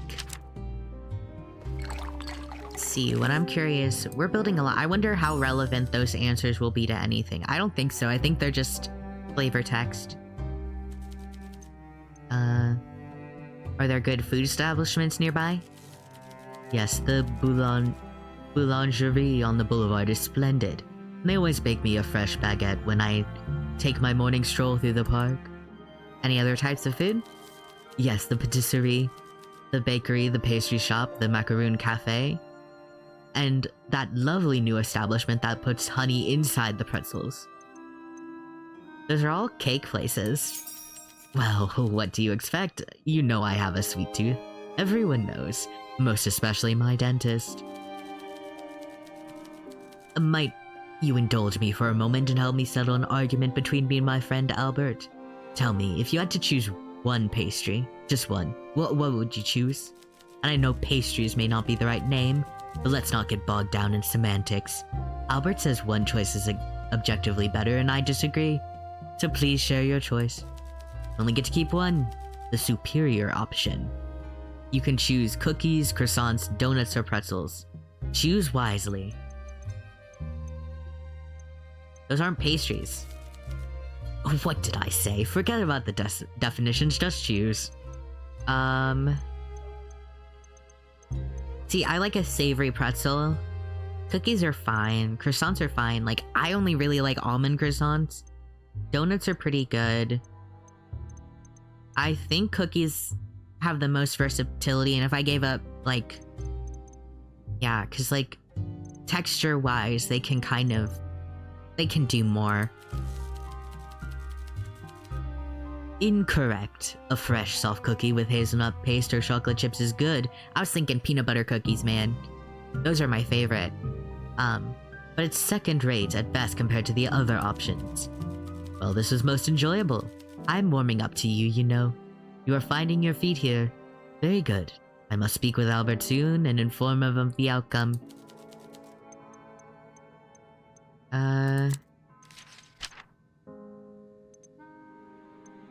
Is this... Tell me you're not dragging Dr. Durand into this. I can't imagine she give her fool of a son unrestricted access to so much as a pair of tweezers in her practice. You know about things past? Dear goddess bartender, what are the things Detective Mearns is having you unearth? Miss Bai has been here long before immigrant workers were imported in droves like they are now. Back when our government ran proper background checks. Don't go putting any crazy ideas in your head. I'm inconsistent on this voice. But we'll live with it. Olivia. Get started. Olivia. Favorite is Pirate's Joy, but I need to get you a little drunk. Did I write down what she liked? Probably not. She likes exotic though. And I think one night stand would be exotic. That's passion fruit. And that hits exactly where we need to go. So... Oh shit. These are getting harder, I'm getting worse at them. Yep. Got any gossip about Wendy Brooker? Oh my, it seems the alcohol turned off my capacity for drama. I doubt that. It's a tale I was saving for the radio show, on the topic of superficiality, but for you, dear. Have you ever noticed how Miss Brooker and I make great efforts when it comes to our public persona? Absolutely. Then you have perhaps noticed that we are not alike, though she may wish it so. I can't say I do. My earrings, choker, headband, all chosen for the occasion. I dress for the impression I want to make people I want and the people I will see. Miss Brooker, meanwhile, always wears the same diamonds for every event. When I pressed her on this, she claimed they were a family heirloom and had sentimental value.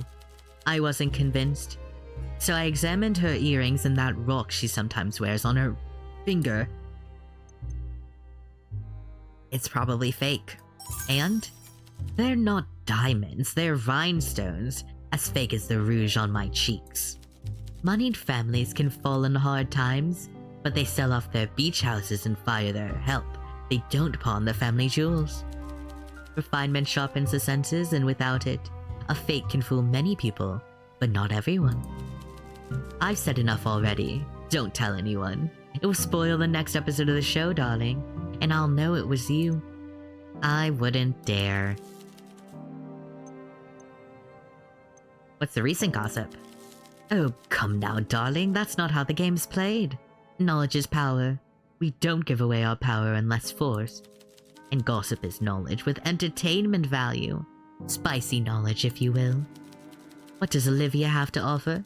Well, frankly, quite a lot. But what she possesses in greater quality and quantity than anyone else in the city is gossip. And if you want me to give that away, what can you offer me in return of equal value? I could offer some of my gossip?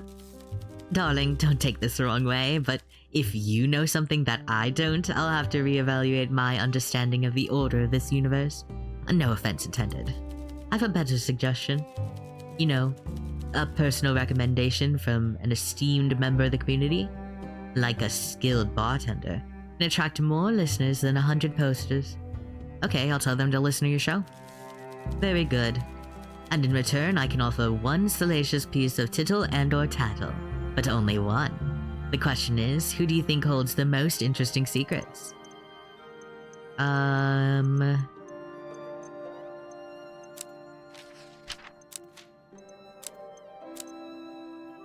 think I need to know more about Wendy. Go on, haven't we talked about her already? The girls at the bridge club says she hired a young laborer from the stables to wear a saddle while she scars his buttocks with a riding crop. But personally, I think she prefers old men to stable boys. I already said too much. Let's change our focus to weightier subjects. Gossip is like cake. Sweet in small portions, but too much can make you feel a little sick. Okay.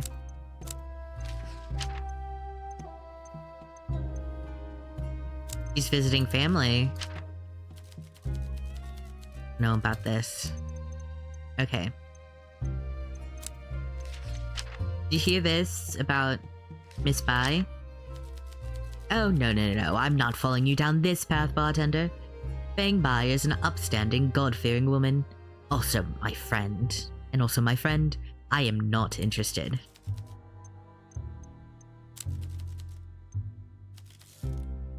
Okay.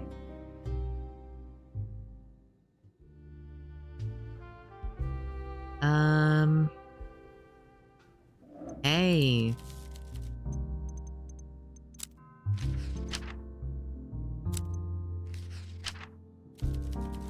So your hypothesis is that Killian used lynxbane poison after acquiring it from his mother's pharmacy cabinet.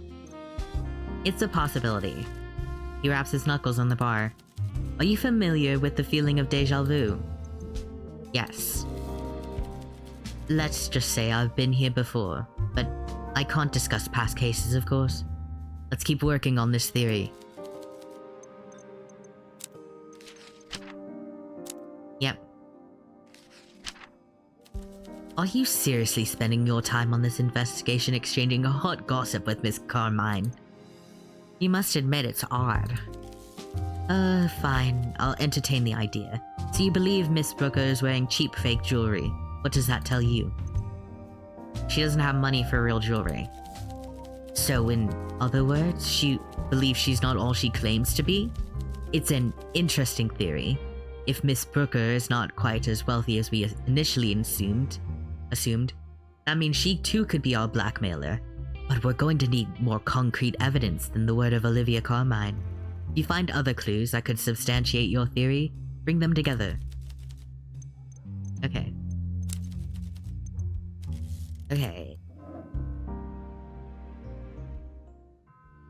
Maybe Peter knows? Well, I'll ask about the blackmail. Have you heard about this? Ugh. Clever girl like her should have known better than to cut off a blackmailer. You've got no idea what kind of sick, depraved things people would do for money. Look, she found out the hard way. Late, I'm going home. He seems really sad. Hello? Evening. Business looks to be going well enough. Now, what looks good tonight?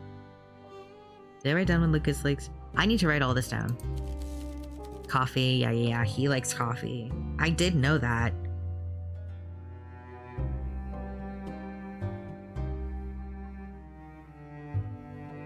Okay.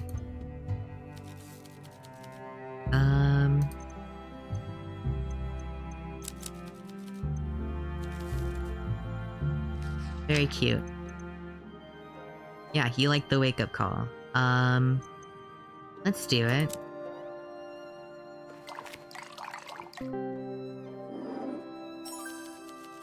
Okay. Not drunk enough. Not drunk enough for that conversation. Besides Bjorn, do you know anyone else here? Except for Vincent, not really.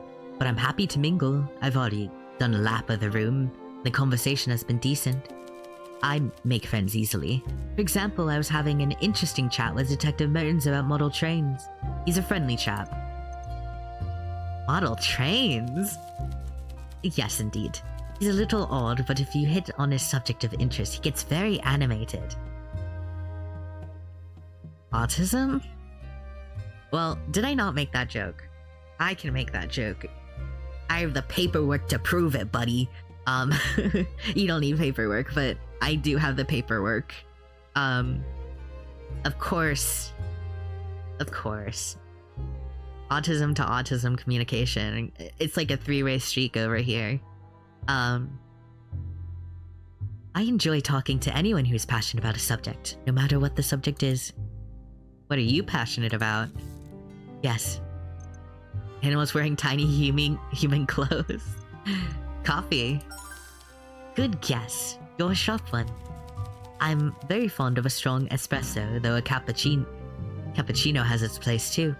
But you only drink those in the morning. I learned that when I was at Bitulia in my teen. Business looks to be okay. You're a coffee enthusiast. We have a better name than coffee enthusiast.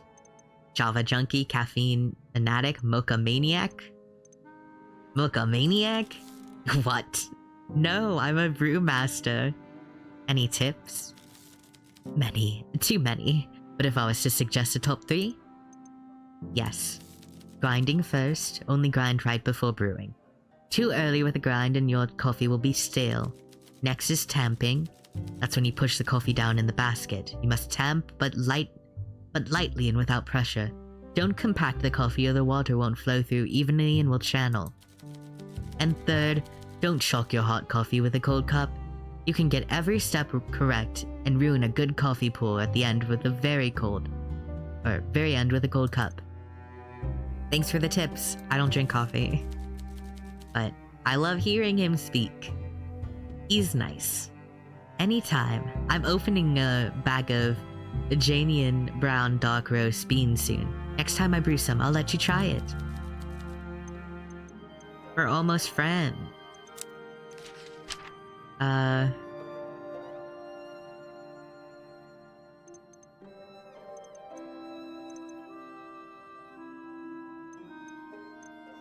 You know about Linksbane? Sorry, I'm not sure why you're asking me about this. It feels like you're kind of... There must be something you have.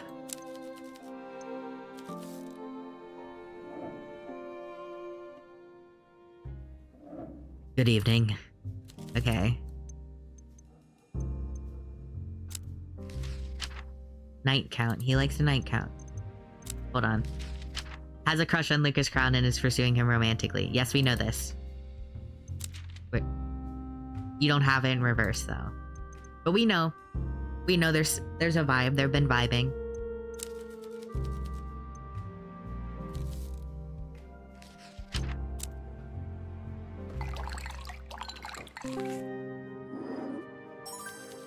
Huh, very nice. Okay. Any friends joining you tonight? I don't really know many people on the boulevard or in Bukovi.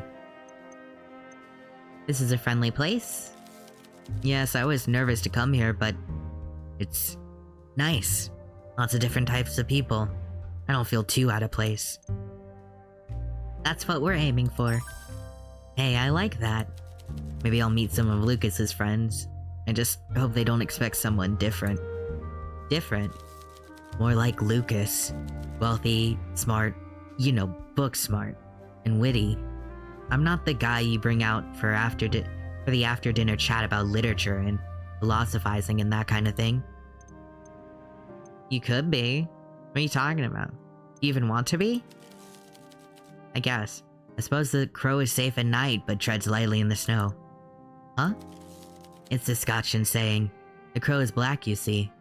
In the snow, it's too easy to spot. But at night, the crow flies with confidence because the night is safe for the crow. It means we all have our own comfort zone. But if we don't leave sometimes, we won't make any new friends. Yeah, fair. You see the news about the peace talks today? Are you joking? Huh? There's no chance of peace now. Treaties between the Alliance and Rusalka's satellite states means they're unifying to clear a way for invasion through the Eastern Peninsula. That's bad? How do you not know this? How do all of you in Bukovi not know this? I keep trying to talk to Sarin people about what's happening in the world, but they all look back at me like I'm reading them a story from a fiction novel. You're right, we need to face the realities of war. I understand that war is frightening, but it is gonna happen. We are running out of time, but everyone in SAR wants to pretend this party can go on forever. Why are you so sure it's coming? In my last job, I worked these long reinforced barrels for Earthshaker cannons. These things had to have striations that were 3 whole inches long to stabilize the munitions. That's because the shells carried a payload. The engineers dreamed it up last month. They call it a Promean Flame. A Promean Flame. It costs 800 brass per ounce to produce. It burns human flesh down to the bone. You don't make something that expensive and that cruel unless you plan to use it. The weapons of the last Pan Nation War made 1 million widows. Weapons of the next war won't leave anyone to grieve. Is it that bleak? Look, I don't think it's completely hopeless. There might be a way we all come out the other end of this thing. But we need to start behaving like our time is limited and precious, because it is. Even if you think the war doesn't affect you, its mad grain rationing is ineffectual and it's stopping all alcohol production. We can only hope the world sees sense, and soon. Okay. Yeah, I'll come back to you.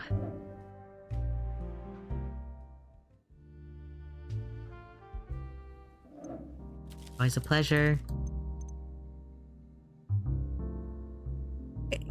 See if I can prevent some evidence. I assume you know the doctor. Everyone seems to know. Everyone seems to know Killian's mom. So, you know about Fang's past? I suppose I'm impressed. To learn about Fang's past without her consent is no simple task, but you seem determined to dig up her secrets. Don't go putting any wild thoughts in your head, bartender. This means nothing. The only thing that it means is that there's a reason that she, would be able to... What's the term? She would know to have the charcoal. That's why it's important to me. I suppose if I was to trust anyone's judgment on jewelry, it would certainly be Olivia Carmine's. How peculiar. You think someone from such wealth wouldn't be caught dead wearing mere rhinestone, let alone passing them off as heirlooms. Still, I suppose being tacky is not a crime. Yeah.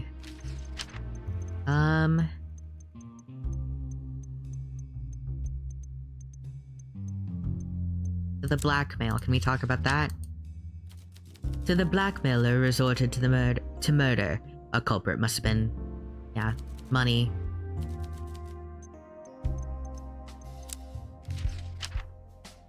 Deadly medicine. I'll ask you about Dr. Durand, basically. I don't know what poor Agatha Durand did to be cursed with such a fool of a son. Perhaps his father dropped him on the head as a kid. He does turn out to be our culprit, at least you can be certain her punishment will be more severe than that of any judge. Okay. What's it like being a private investigator? It's like being one of those, let me start over. It's like being in one of those glamorous mystery novels that women of a certain age love so much, without the glamour or mystery. How so? In real crimes, the victim is seldom beautiful and the culprit is almost always the husband.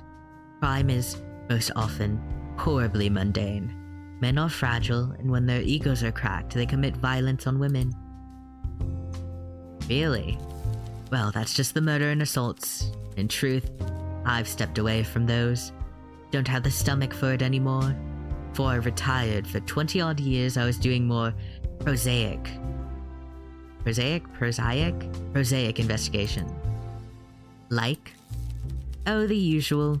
Missing persons, inheritance squabbles, insurance fraud, corporate espionage, and the odd heist. Heists sound exciting. It's sometimes, yes. You heard of the Konunoa diamond robbery?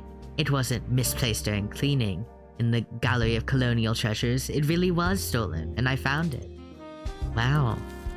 Anyway, I can't get this Dragos girl out of my head. Something about the way she died. I need to unravel this mystery, even if it means stepping back into a world I thought I'd left behind. Besides, I can't stand the police are trying to incriminate my friend. She cared a lot for the girl. I hope by seeing this case solved, poor Miss Bai can find some concept of peace again in her life. What do you think about speakeasies? Fine places that serve thirsty citizens of Bukovi in their hour of need. Those who run such establishments put their liberty on the line for a splash of bourbon. Illegal, though. That doesn't concern me overly. But you work for the police. I worked for them. I'm not married to the police. I don't need to pretend I agree with them. Indeed, the Bukovi's constabulary comes to me for my contrarian nature. Contrarian? I found that the ruder I am to the officers in the downtown metropole precinct, the more they like me. Well, it's true, you're cool. You're cool when you're mean. When I was a young detective, they couldn't keep up with me, but they didn't listen to me or respect me either.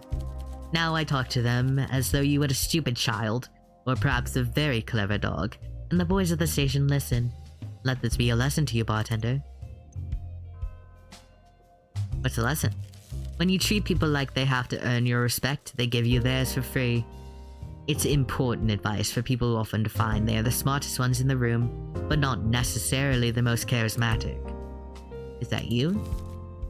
No, I'm very charming. You are. You are very charming. You're very shrewd. Yes. I like you. Stop. I like her. Why are you mad that I like you?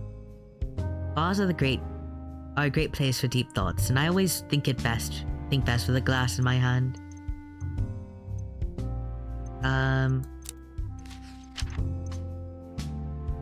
Okay. What do you think of the Bukovi police force? What do I think about them? They've got a storied history. If you look back at their formation over the years, you can see why they are how they are. Tell me about their history.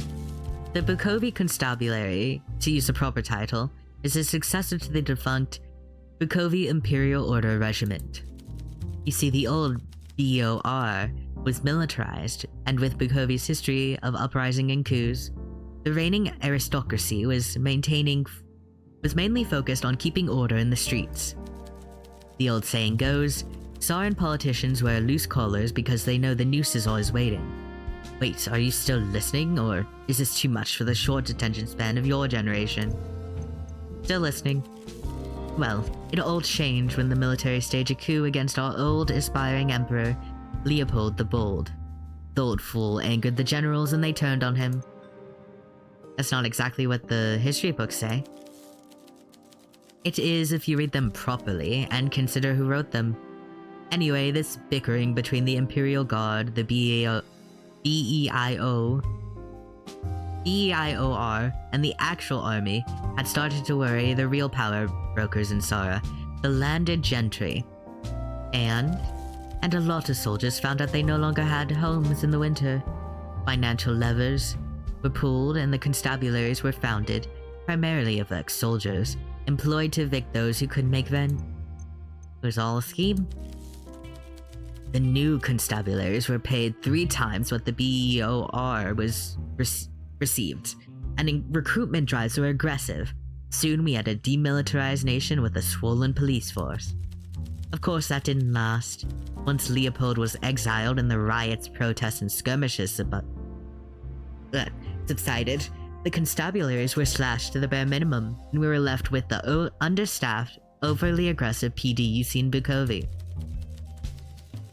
We have more empty precincts in Sara than tea houses in Huasha, but not to worry, they make lovely bird sanctuaries in the long cold winter. I agree, so that's why they're not great? Their primary motivation is the protection of property and to stabilize commerce so the Bukovi economy chugs along like a steam locomotive. They tackle street-level crime with the same ethos as the established gangs that rule Bukovi Undercity. And that ethos is, you can't catch every lawbreaker, so when you catch one, make the poor bastard suffer. Then you just hope your overreaction frightens the rest enough that they commit their crimes a little more discreetly. What do you think about that? I do respect her even though she's like, come on. Unfortunately, I get it. I just wanted to hear your thoughts. You think hard enough to form your own opinion and find the courage to share it. I do have the courage to share it. I just am having a conversation with you.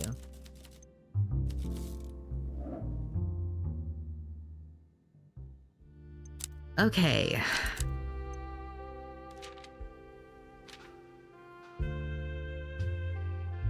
We don't have a motive. I was assuming it would be the breakup, but it has to be money related.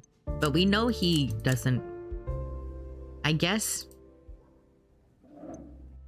Have I asked you about the late entrance? No, I haven't. I already told you all I know about that? Ugh, shit. I think I need to ask everyone about that.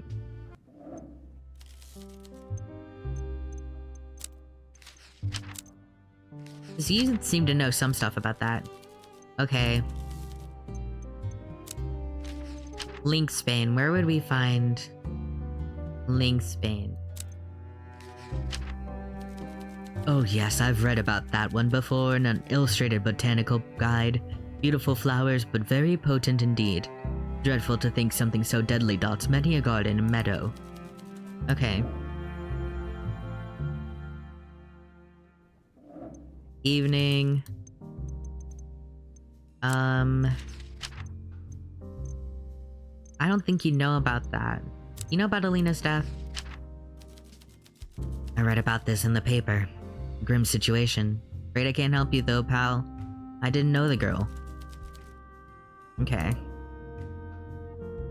And you?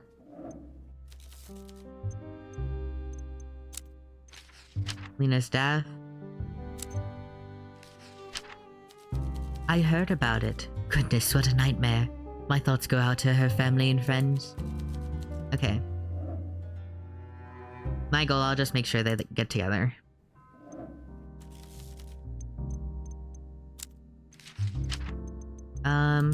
I need to find out where he was. Certainly sounds in character for young Mr. Duran to show up late, doesn't it? We're lucky the time of his arrival might just cross him off the list of our suspects. Oh yeah, that's a good point. I guess he is. That's an alibi. I think.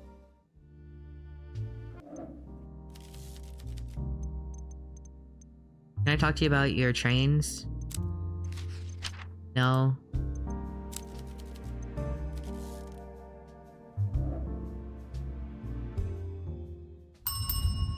Okay. I still want to go a little longer. I want to do another day. I think I'm like really getting into it. like K0 I definitely liked, but I played a lot of it. So why is it? Oh, it's because I was hovering over it. My bad. Rhinestone heirlooms. Do blackmail? No. If her family's in the countryside, I mean, she can probably get Linksbane. But let me do that to Linksbane. Whereas he's a late entrance to Linksbane. So that means he's got an alibi. Let me put that down there. Probably don't need that. Always getting him an alibi, huh? Things past is probably... yeah. A decent point. I don't have the motive though. It doesn't look like she was in trouble. Who knows, maybe like maybe I can ask Peter and I can be like, hey, does she owe money or something? Let me clean up a little bit. Since Killian's innocent. Apologies. I already did that. I think that's fine. What does this connect to? Blue combined. Bookworm. Did I put this one down? Oh, I didn't see that for a second. Very embarrassing.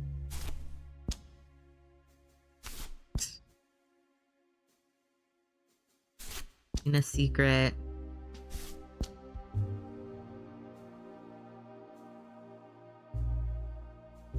Okay. I think I need more timeline stuff.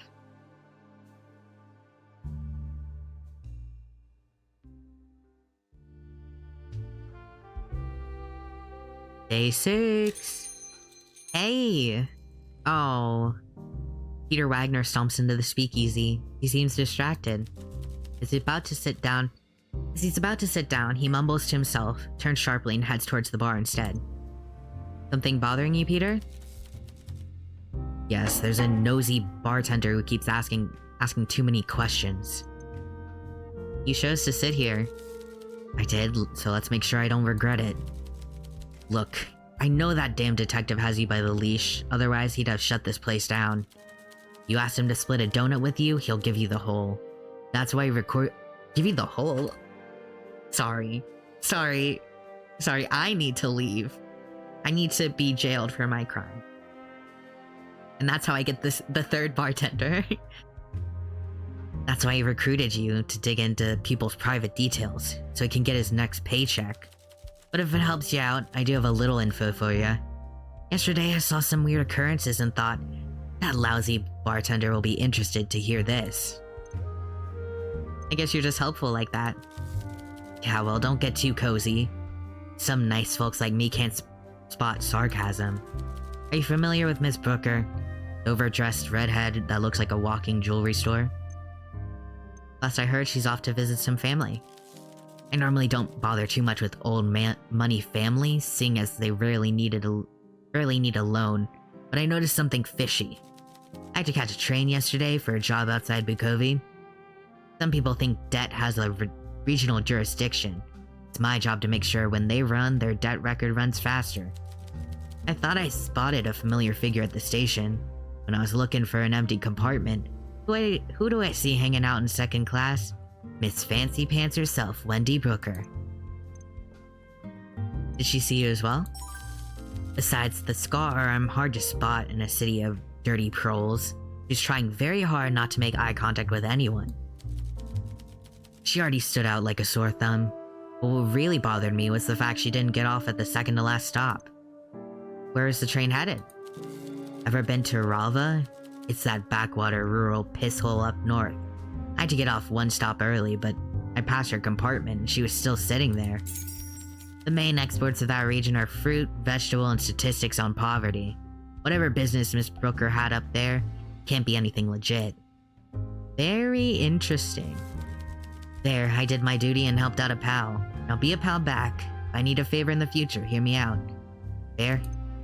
I'll think about it. No, we're pals. I'll be your pal.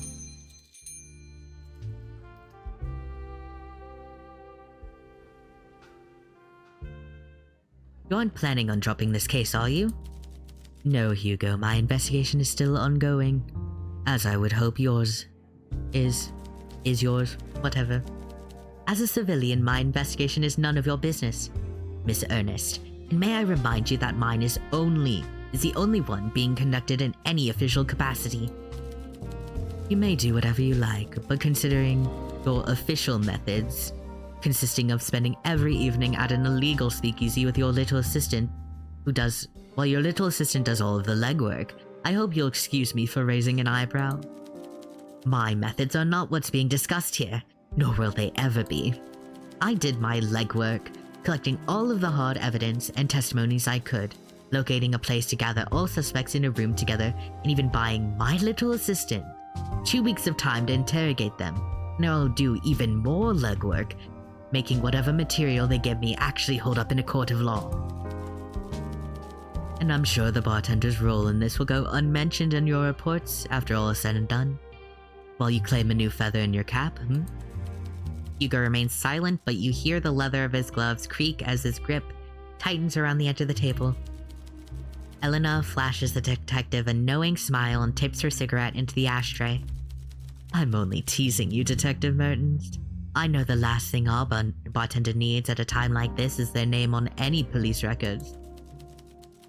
I'm glad you agree. It's not like I'm not rewarding their efforts either. I'm sure this business I'm allowing them to run is lucrative, or else Carla's man, Wagner, wouldn't be sniffing around like a dog looking for table scraps. Oh sure, you've got this arrangement all figured out, haven't you? Not like I'm not rewarding their efforts. Business I'm allowing them to run. Looking for table scraps? I don't think he's looking... Well, first off, we're in debt, but also I think it's more like... Part of it is we're in debt, and the other part is that you're here. I don't think it's necessarily just about this. It's not just business. You can't deny it pays dividends. They've been making some solid deductions based on material we would have struggled to get out of my suspects. Everyone lets their guard down around a bartender. Under different circumstances, I'd be telling you to speak for yourself, Hugo. But I'll admit you're onto something. Beside my chiding, I do respect your out-of-the-box thinking in setting all of this up. That was always your strength, after all. What you lack in social finesse, you make up for in initiative. I just hope you're not losing sight of what you're doing this all for. Can we please get back to talking about the way you're putting both yourself and this case at risk by doing an unofficial investigation without any official backing or protections? No, dear, we cannot. Yeah, get his ass. Stack. Did not get added, but I'll keep checking it. Maybe they'll tell me notifications. In this case, I want to ask about this. Hello, good to see you. Likewise. You need to get drunk.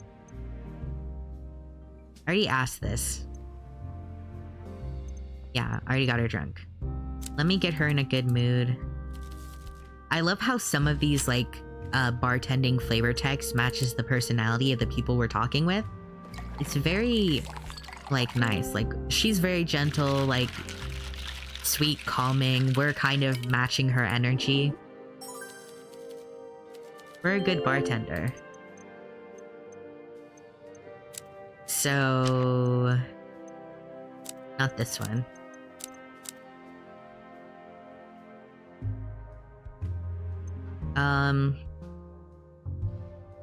she's gonna be mad.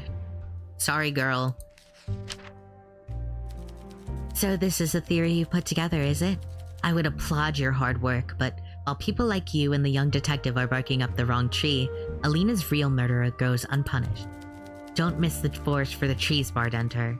I'll admit my past may be more colorful than most, but the point remains. I loved that girl. Why would I ever want to harm her? Yeah, I agree with you. I don't... Can you tell me about this? I assume... Did she talk to you about that? I don't see how that's any business of mine, dear. Okay, thanks anyway.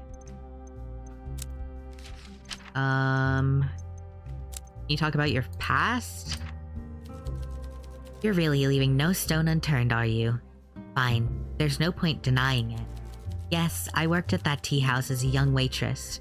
Like many small businesses in that area, it was held in a chokehold by this family and the crime syndicate they ran. Violence and extortion were rife, and they squeezed the life out of my local community, terrorizing my friends and neighbors. Those who stood up to them disappeared overnight. So, what choice did I have? Did we have?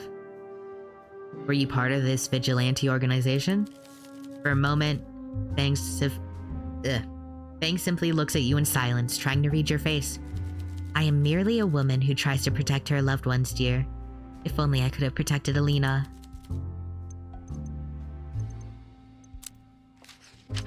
Okay. Did I connect that with something? Because I feel like... but that explains, like, the charcoal thing.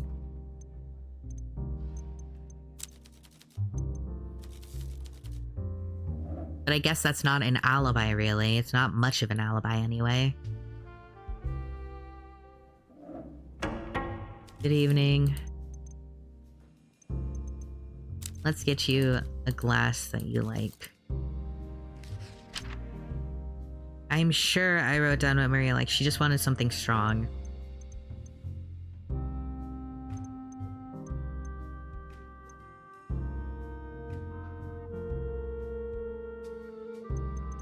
What's a 4? Wake-up call. Liberty? Do I think she'd like a liberty? Oh, she does.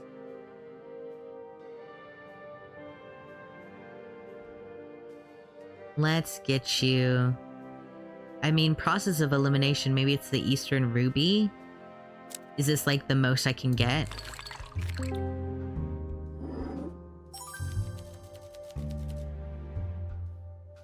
When am I gonna learn? These drinks are strong.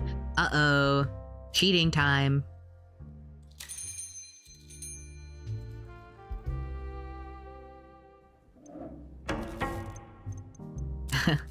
I didn't know that once it hit that point, she had to go home. That's my mistake. That's my bad. You need to get a 3 at least. It's 3. Yep, call 5. Perfect Storm is a little... I'll try a Perfect Storm for you.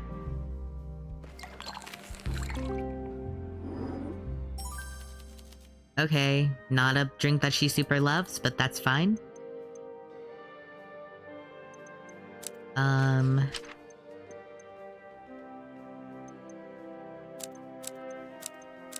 do you know about Lynxbane? So is Lynxbane, huh? I can't believe such a pretty flower could do all that. You're familiar with it, she had the book. With the plant? Sure, I paid attention in class. I've never seen one in real life, though, only in drawings.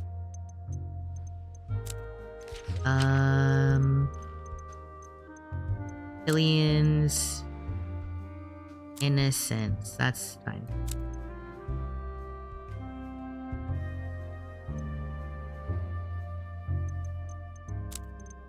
Let me wait on this for right now. I really need to be able to find your drink. It's killing me. Or maybe she'll just cheer up by herself. Is it a time thing? Because if it's a time thing, that's interesting. What are you doing here? What are you doing here all alone, buddy?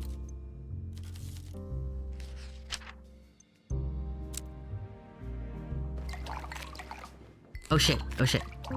Maybe he's seen Linkspan.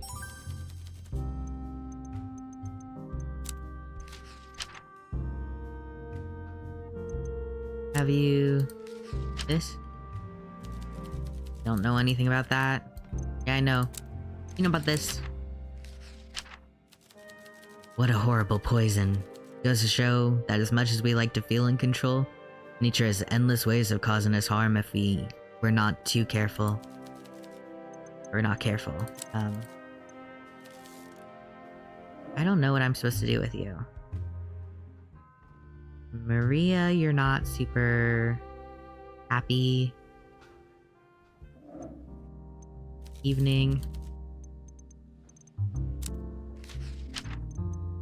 Killian's innocent. That rules out the ex-boyfriend then. Good work. Something is happening to me. Good work, bartender. This will allow us to focus our attention on the remaining suspects. Okay. This is an option. The tea house assassination Huasha. I remember reading articles about that event during my training. To know Miss Bai was involved all along. A criminal organization called the White Tigers claimed the assassinations at that time. They were targeting the wealthy elite that controlled their community. In a way, you could say the nobility here in Sara are everything the White Tigers hate. Decadent, powerful, and deeply entrenched in the government. So maybe they were targeting old money, but that certainly doesn't describe Alina. The only one at the table who does match that description is Wendy Brooker. Her record is clean, but if Miss Bai holds the same grudges the White Tigers once did, could Miss Brooker have been the true target all along? Was the charcoal a failed attempt to correct an assassination gone wrong? Yes, it's certainly a working theory. We should ask. Detective Stalls. Never mind, we don't need her input. Good work, bartender. We do need her input. I think it's a stupid one. I think it's a stupid motive. Go to the farm. Let me get this straight. You're saying Peter gave you this information. Peter Wagner. Do you know him? Oh, I know him all right, as does every police officer in the city. You'd do well to avoid the likes of him, bartender. He's nothing but a bad influence. The information he gave, however, although I normally consider anything he says highly suspect, I struggle to see what reason he could have to lie in this situation. This is definitely worth looking into. See if you can find out why Miss Brooker was traveling that day, and why she would have visited such a rural location. Yeah. I don't think... See, I don't think that makes sense because she's not old money. I don't think she's old money. Oh.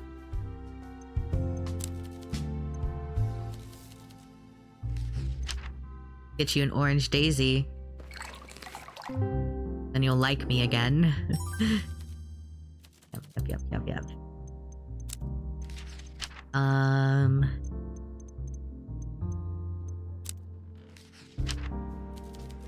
Miss Brooker on a train to Rava. Now that's unexpected. I would take any information Mr. Wagner provides with a grain of salt, but I also can't imagine what he'd stand to gain from lying about this. I wonder what she was traveling all the way out there for. Bars are great places for deep thoughts. Okay, yeah, that's... Is it possible that's a real target? I don't think so. Another one of Detective Merton's delightful theories, is it? Don't expect me to agree on this kind of hogwash. It's pure speculation. And it's also kind of like a good alibi for her, even if she is part of that group.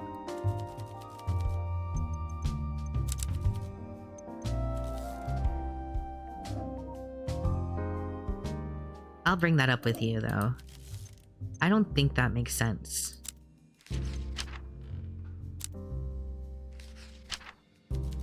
This is absolutely preposterous. You must see that too. I count many good people from old money families among my circle of friends. You know, including dear Vincent.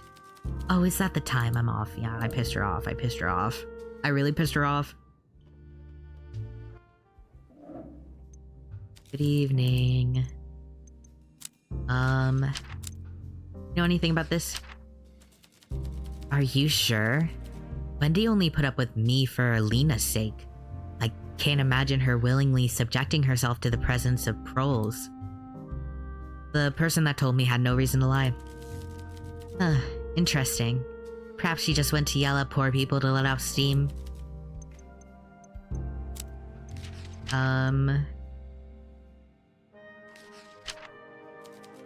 What is wrong with you? Alina was my best friend. I would never hurt her. How could you even imply such a thing? Sorry, I was out of line. At least you have the decency to admit fault. I don't want you to think of me like this, bartender.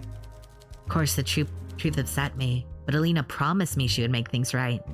She even stopped the medication. Things were supposed to be alright again. I'm sorry.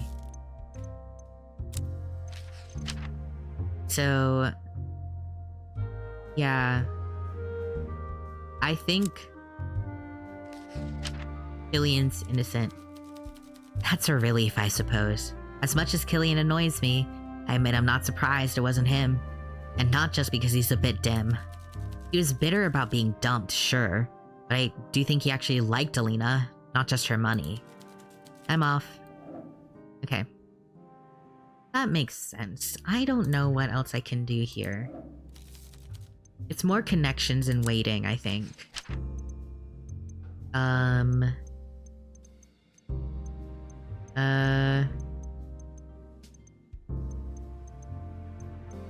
You would have nothing to say to me about this.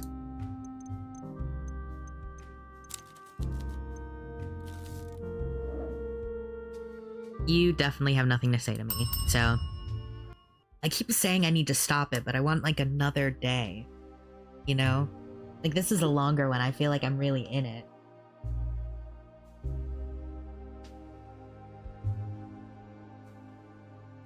Like... I don't know, I got in the groove of it. I'm really excited about what's happening here. Let's just sort of, put that here. But I think we can kind of, is this not...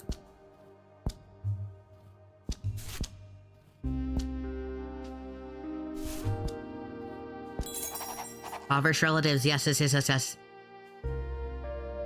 is what I'm thinking. I think that contradicts that. No? Okay. But that does give her...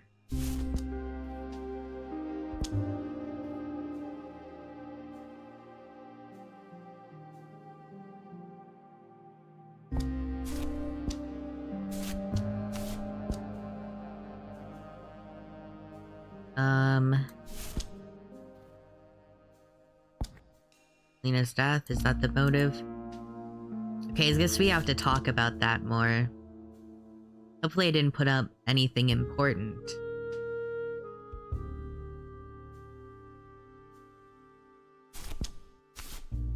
Feels like it's a motive that's building. Jeez, I'm trying to figure out... I guess this is just a time thing. Once again, it's like about timing.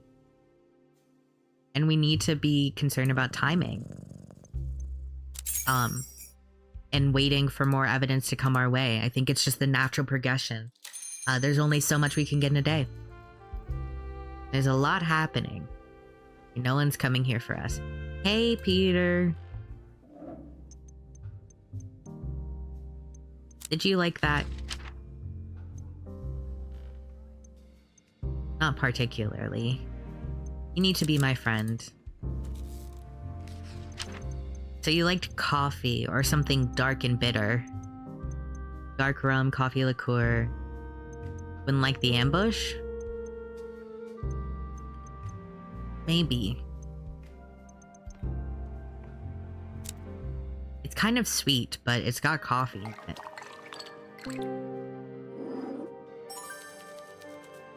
Okay, not particularly.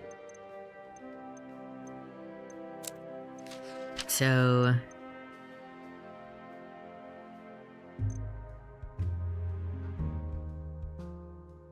yeah. Not important, not something I can do. I wonder if I can... search. Wish I could search, like, the actual area for Wendy Brooker, but that's probably a fake name. Okay. Does not like me, but he almost likes me. So we need to get him a little drunk.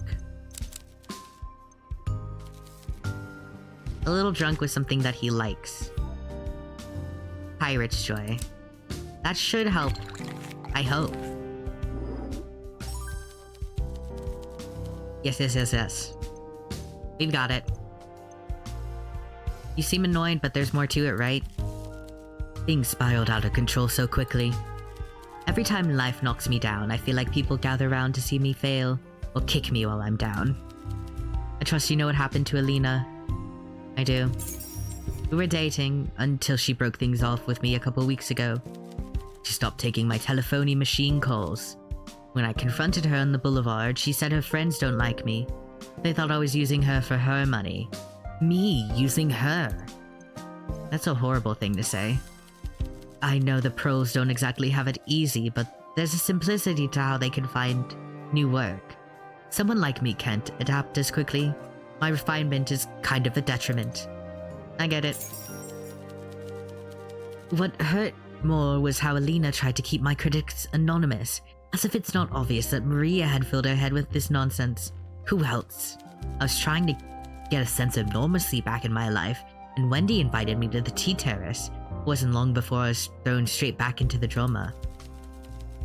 Sure enough, I had only just come to terms with losing Alina's romantic feelings when I lost her. Understand. Tell me about your family. I resent them, and I'm certain they resent me.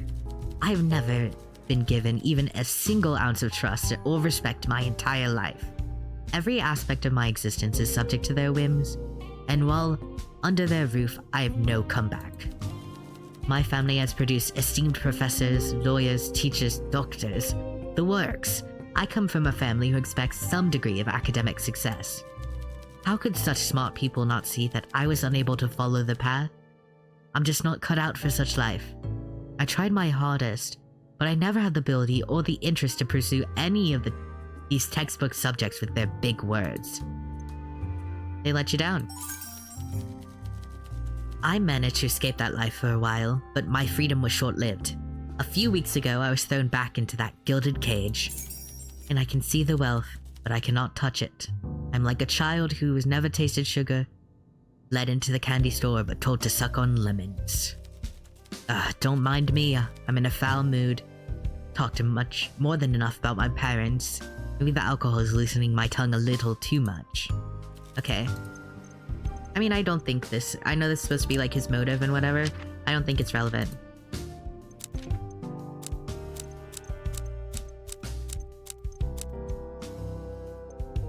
I'll wait on that. Did you know? That doesn't sound right. Maybe the Booker's mansion is just really remote or something?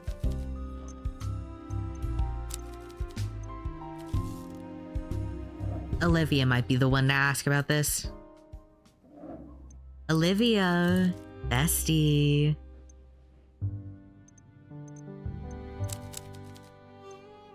Yeah, I love the little flavor text. The best cup for her.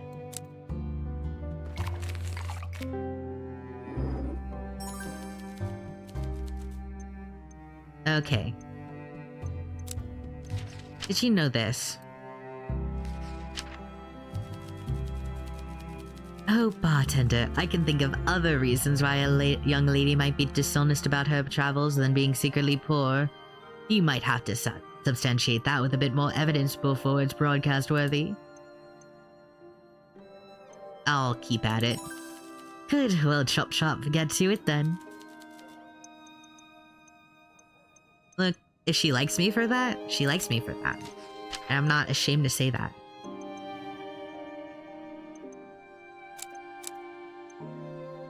Get this. Good for her. The boy's easy on the eyes, alright, but everyone knows he's a shameless layabout. That's a bit harsh, isn't it? I'm not saying the boy's useless. Maybe he'll make a good trophy husband someday. But it certainly won't be to a girl like Alina. Yeah. Fair. He should embrace being a male wife. What do you think about this? I told you there was something to it. Something's fishy about that broad, I can tell you that. Takes one to know one. What am I... you know where people get links bane? Ooh, yeah, nasty stuff, that. You're familiar with it. Never used it myself, if that's what you're getting at. Poison's a weapon for women and cowards. Unfortunately, that does seem to cover the entirety of your suspect list, doesn't it? Tough luck.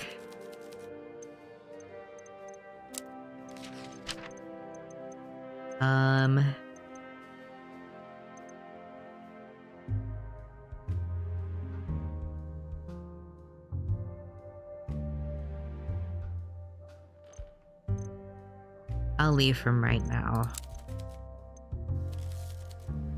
Yeah. Now that he's no longer flirting with me, I can be normal about him. A little bit.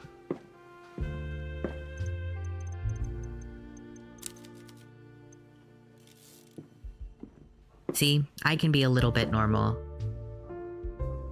Alien, did I ask you everything?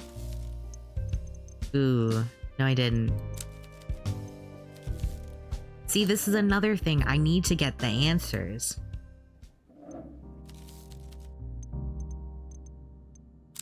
Okay. Impoverished relatives. It's pure speculation, of course, but it is an interesting theory. Though I have my doubts Miss Brooker could be our culprit.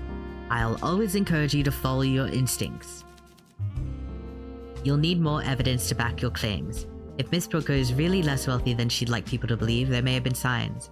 Especially to someone with... Okay. Yeah. Because of the... Yeah. So this is just me failing to connect evidence. Oh, I need to give you your drink. I keep forgetting. Because I don't do that for Hugo. Because Hugo decided he's too guilty to drink now.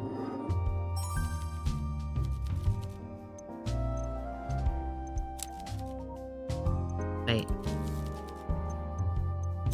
Okay. Now that would be an interesting twist. A lie about the destination trip is not quite enough evidence to support that theory, though. Yeah, I know. Double the hints. I think I might just, like, use all this stuff up. Even though I don't necessarily need to, I don't think it'll find me anything, but I might as well. Do you hear about this? This isn't a juicy piece of gossip, bartender. This is just sad. Can we talk about something else? It is sad.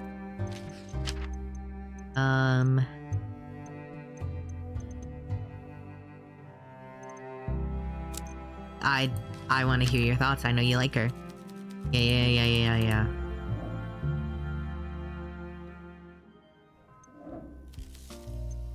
Tell me about your breakup. Oh, must you bring that up again? It was painful enough to talk about the first time. Oh, oops. Hey, bestie.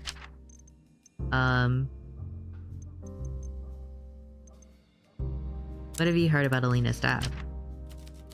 Hey, don't look at me for this. I've got an alibi this time. What are you talking about? Sorry, force of habit. Anyway, yeah, nasty business. You know what, never mind.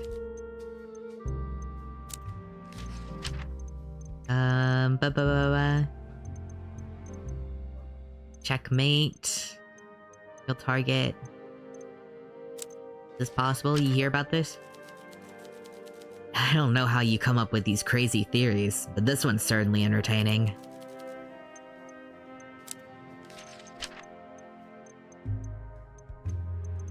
I wonder what he thinks of this bartender. I think, you know, he's acting tough, but he's like, hey, buddy, I don't want another person to be screwed over by this guy, necessarily. I don't think he's relishing in that. But also, we do have a debt to pay, so I guess that is why he's also here, you know? But I do sense that he's not, you know, not in total opposition to us. Hey, did you hear he's dumped?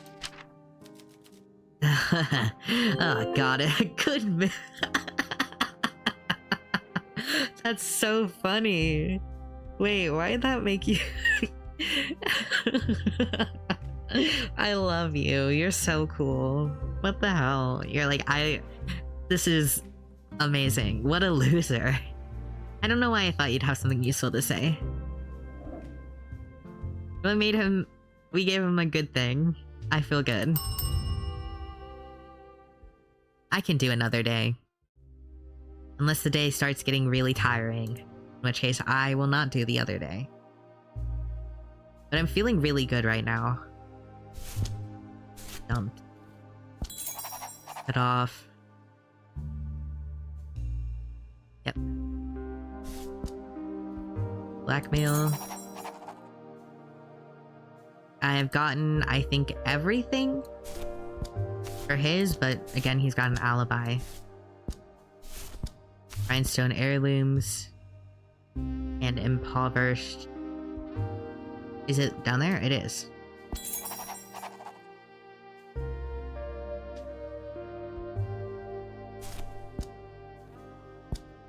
Not quite yet.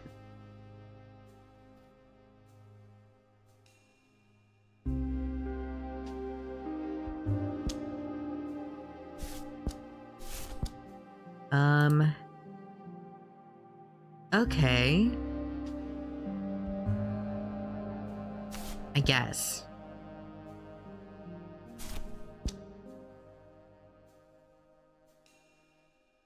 I don't know, I guess I'll have to... Once she gets back, then I can kind of do all of this. Right?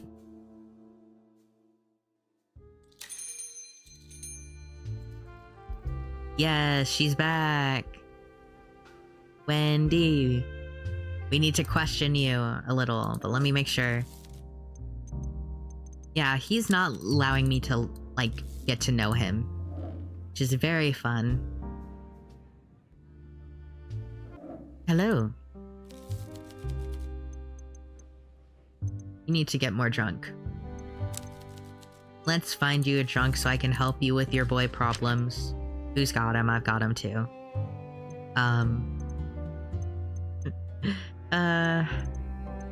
What is a 6?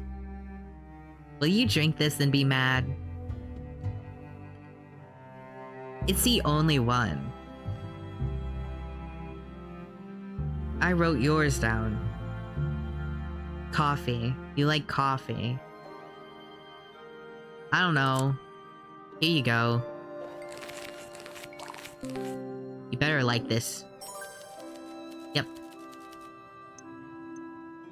How are you and Bjorn getting along? Really well, I think. I was surprised when he didn't brush me off. How did you meet? At Libraria. Oh, cute! Cute, cute! So cute. Stop the cute men. At Libraria upstairs. I don't think he's a big reader, but he was browsing a book about birds. I just introduced myself. I was nervous, and normally I'm so relaxed in social situations. It wasn't easy to talk for either of us, but I feel like that was a good thing. I think he was nervous. I certainly was. But to me, at least, it seems we both wanted the conversation to go on, even if it was stilted. And over time, that talking has become easier. But still, I don't know how to explain it, but when we talk and laugh, and he feels so close. Then a wall comes down between us and I can't reach him. I'm thinking hard about what I do or say that makes that happen. Maybe it's not you. What could it be then? He is a fine fellow and a good friend. I don't think he has a reason to doubt himself. He's very well liked. Why is he keeping me at arm's length? I don't know you well, but you seem like a straightforward and honest sort, so tell me this. How do you know the difference between friendship and something like love? By communicating, you ask. By being bold, you show love to get love. Look for the signs. You ask. You know, you gotta do it. It's really that simple, is it? What if I ask and he says no? Then you know. You make it sound so simple and romanceless, but maybe that's how it has to be. Thank you, I'll think about it. Thank you for listening to this lovesick fool. It has helped. Love you.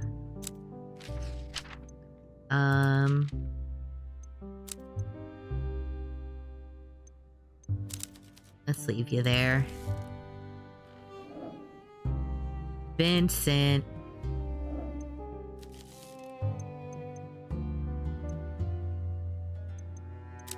Let me get you your drink, Vincent.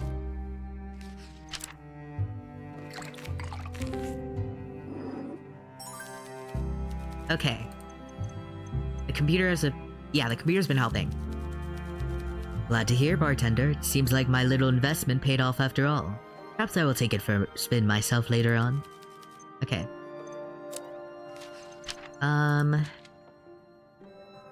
Keeping up appearances. I'd rather you didn't tell me things like this, bartender. I despise gossip. Apologies.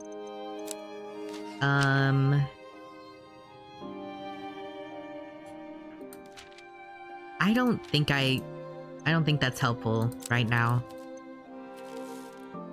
We are an 8 though. Oh shit. After this point I'll probably be doing drink cheats.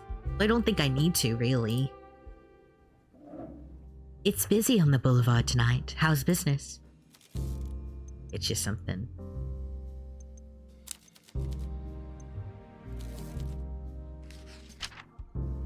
Get you a one night stand. Shit. Okay, that would have been very embarrassing. Do you think the speakeasy is helping people? Why, yes, darling. You're doing a splendid job. And I don't just say that because you're keeping my blood alcohol levels topped up. In these times, we do need to help one another. I know I come off as somewhat of a... how would you say it? Women of refined taste? Well, that's very kind, darling, but a little cloying. I don't mind if we're a little rougher with each other. Verbally, that is. I know how people think of me, and they are not wrong. I can do nasty things with words, but my actions aren't nearly so callous. In truth, I am a teddy bear once you get to know me. I just enjoy the back and forth, trading little jabs. So look at what I do, not what I say. You do believe me, don't you? What actions? You want a list? Oh yes, fair enough. I guess you have no particular reason to believe me. Well, I sponsored Alina's chess tournaments. I paid the entry fee for her several times. Thought Alina was wealthy. Yes, well, I could afford it, more comfortably than Alina could. Her father's behavior means her wealth is volatile, but I can afford to be a little reckless. And she was a talented girl. I wanted to support her. Her friends really let her down when she needed them most. Which friends? Oh, I've said too much. The point is, I was there for Alina when others, maybe those who seem less cold-hearted than me, were nowhere to be seen. And my patronage didn't stop there. I helped Killian out so he could take Alina to a fancy restaurant back when they were still flirting. And I paid for the repairs to Fang's window when young thugs attacked her tea house. But I must admit something of you. Must ask something of you. Please don't talk about this with any of the people I mentioned. I wouldn't want them to feel awkward for accepting help. And I have a reputation to keep. Cold-hearted bitch, remember? Or you're lying.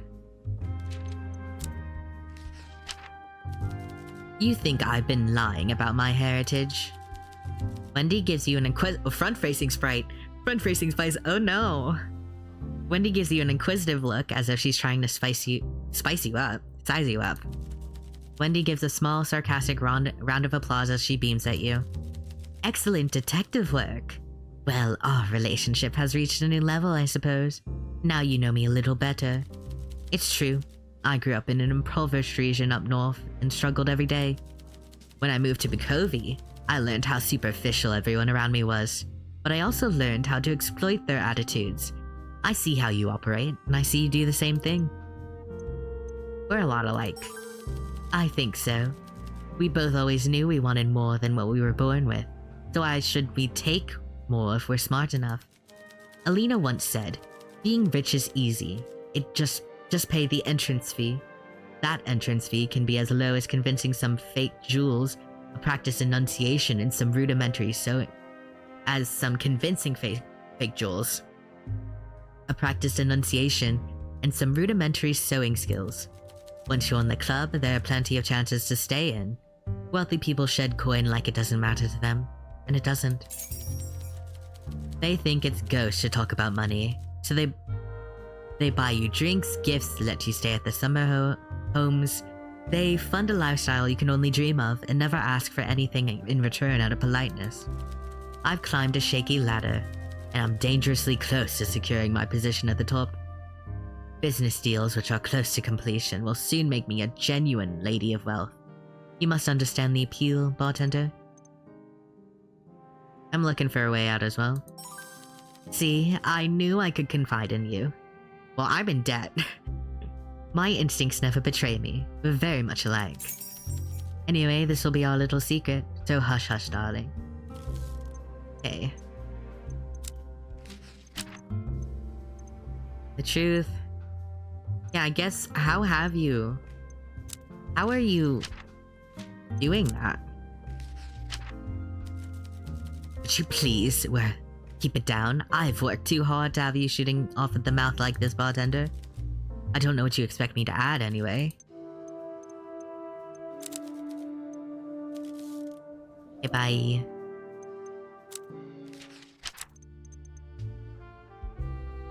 Okay.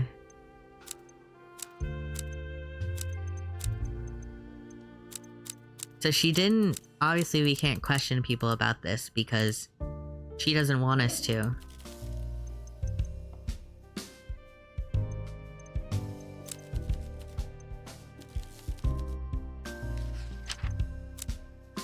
So now I'm just trying to think, like, logistically.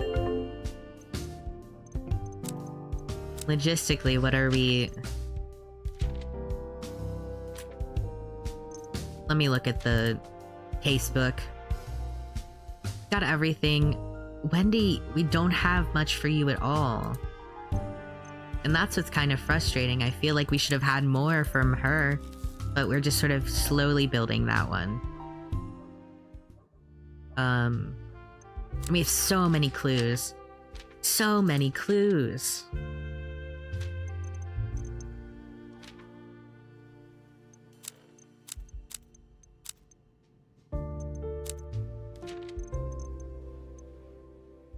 Okay. It might be at some point I just try connecting all of them together. Okay. We need to know how she's making money. This certainly paints Miss Brooker in a whole different light than when I started this case. Good work. Wonder where she got the funds to keep this facade going all this time. See what she can piece together. Well, we have a banker here. Hey, banker?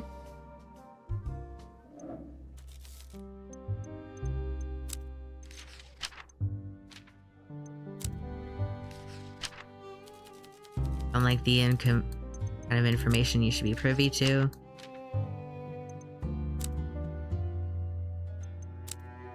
Okay. I don't know. Is there anything I actually can do with you? Aside from, you must be relevant in the next case. You really must be relevant in the next case if this is the situation.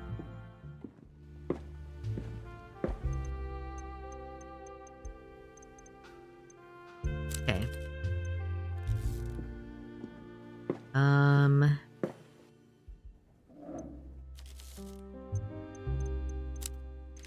This I want to know about.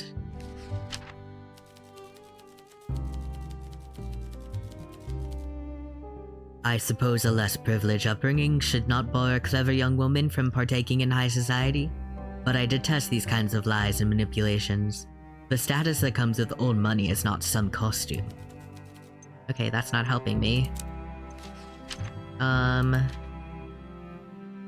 I think this makes it clear that, she's not old money, so why would she be killed? I always need to make sure I'm getting you your drink. I'm not used to you yet. And I want you to like me, also.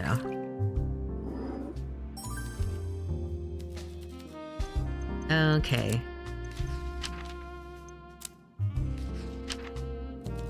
Bravo, bartender. That's an excellent piece of detective work. So Miss Brooker has been playing us all? On some level, I can't help but applaud her moxie. But you do raise a valid question. One can't simply fake their way into paying one's bills, so what's her source of income? I guess we're just gonna assume that it's, without a definitive answer, that this is related to the blackmail, perhaps? They are...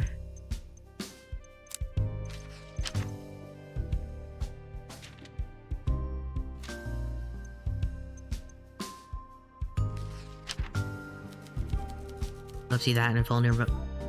I'm not judging you, Killian. Hold on. Oh, give it a rest already. I told you that in a very vulnerable moment, you know. I'm not judging you. Good. Then just leave it be. I don't think there's an issue with that. Look. You're set up for failure if everyone just keeps assuming, like... They assume too much. Or rather, too little. And overprotected him and coddled him. And made it so he literally can't do anything else.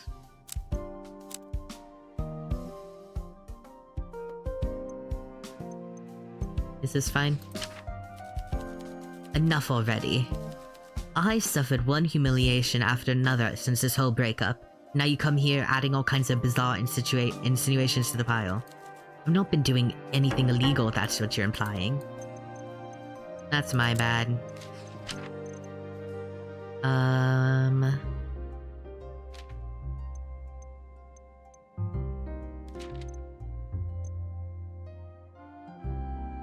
You know anything about this? So the fight was about the pills. Did you tell Marie about them on purpose, knowing she'd be upset? But no, why would I do that? You didn't like her spending time with Alina? Well, sure, but the feeling was mutual, I assure you. I only told Maria because... well, I was a little concerned, to be honest. I didn't think Alina would be happy if I brought it up, but she'd listen to Maria all right. Or so I thought anyway.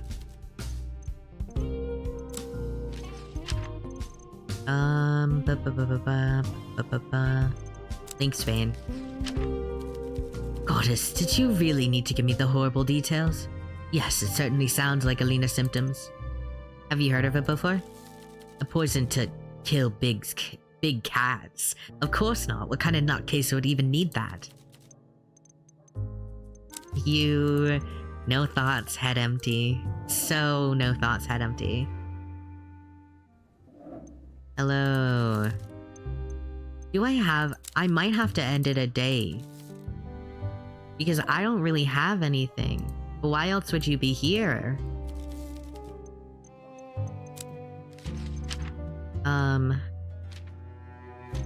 I'll ask about this. It'll probably make him upset. Preposterous. I will not stand for this kind of outlandish slander from you, bartender. She may be an immigrant, but Fang Bai is a good pious woman. Okay. What? Dear goddess bartender, if these are the theories you are pondering on, perhaps you should stick to drinks and leave the investigation to the constabulary. Hugo's coming up with worse shit.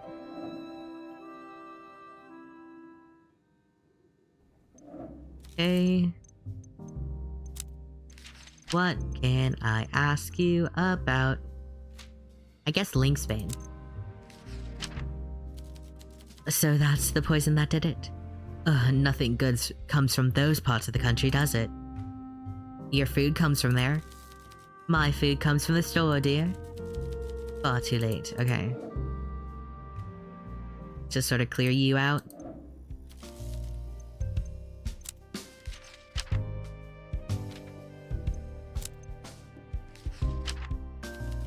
You've got some serious gall. Saying that slander to my face, bartender. Person need money. I cared about Alina more than I ever cared about her wealth.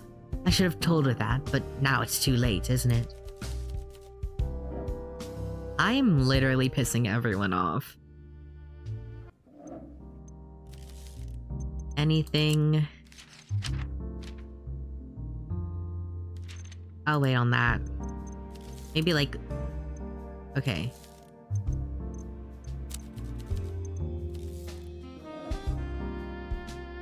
Yeah, we'll end it here. Not the episode.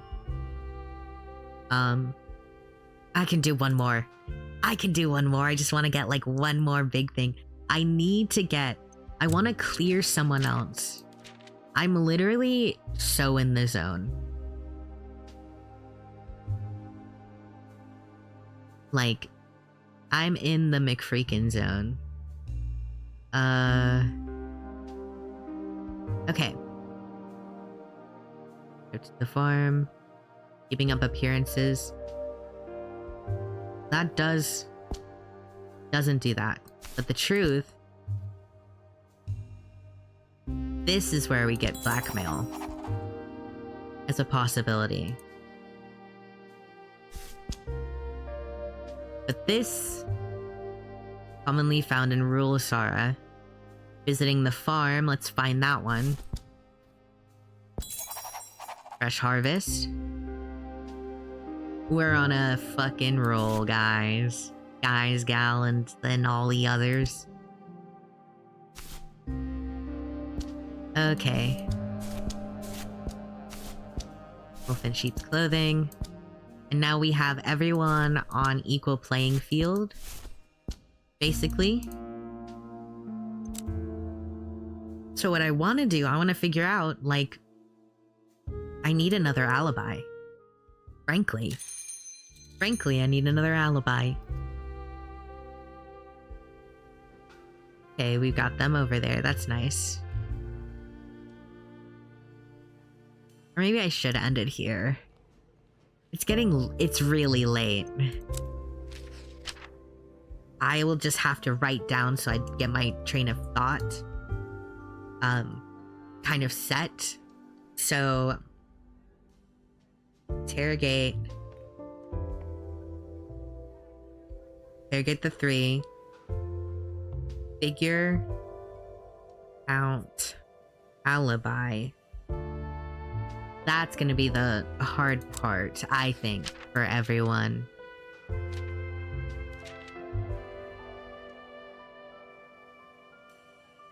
Because there's no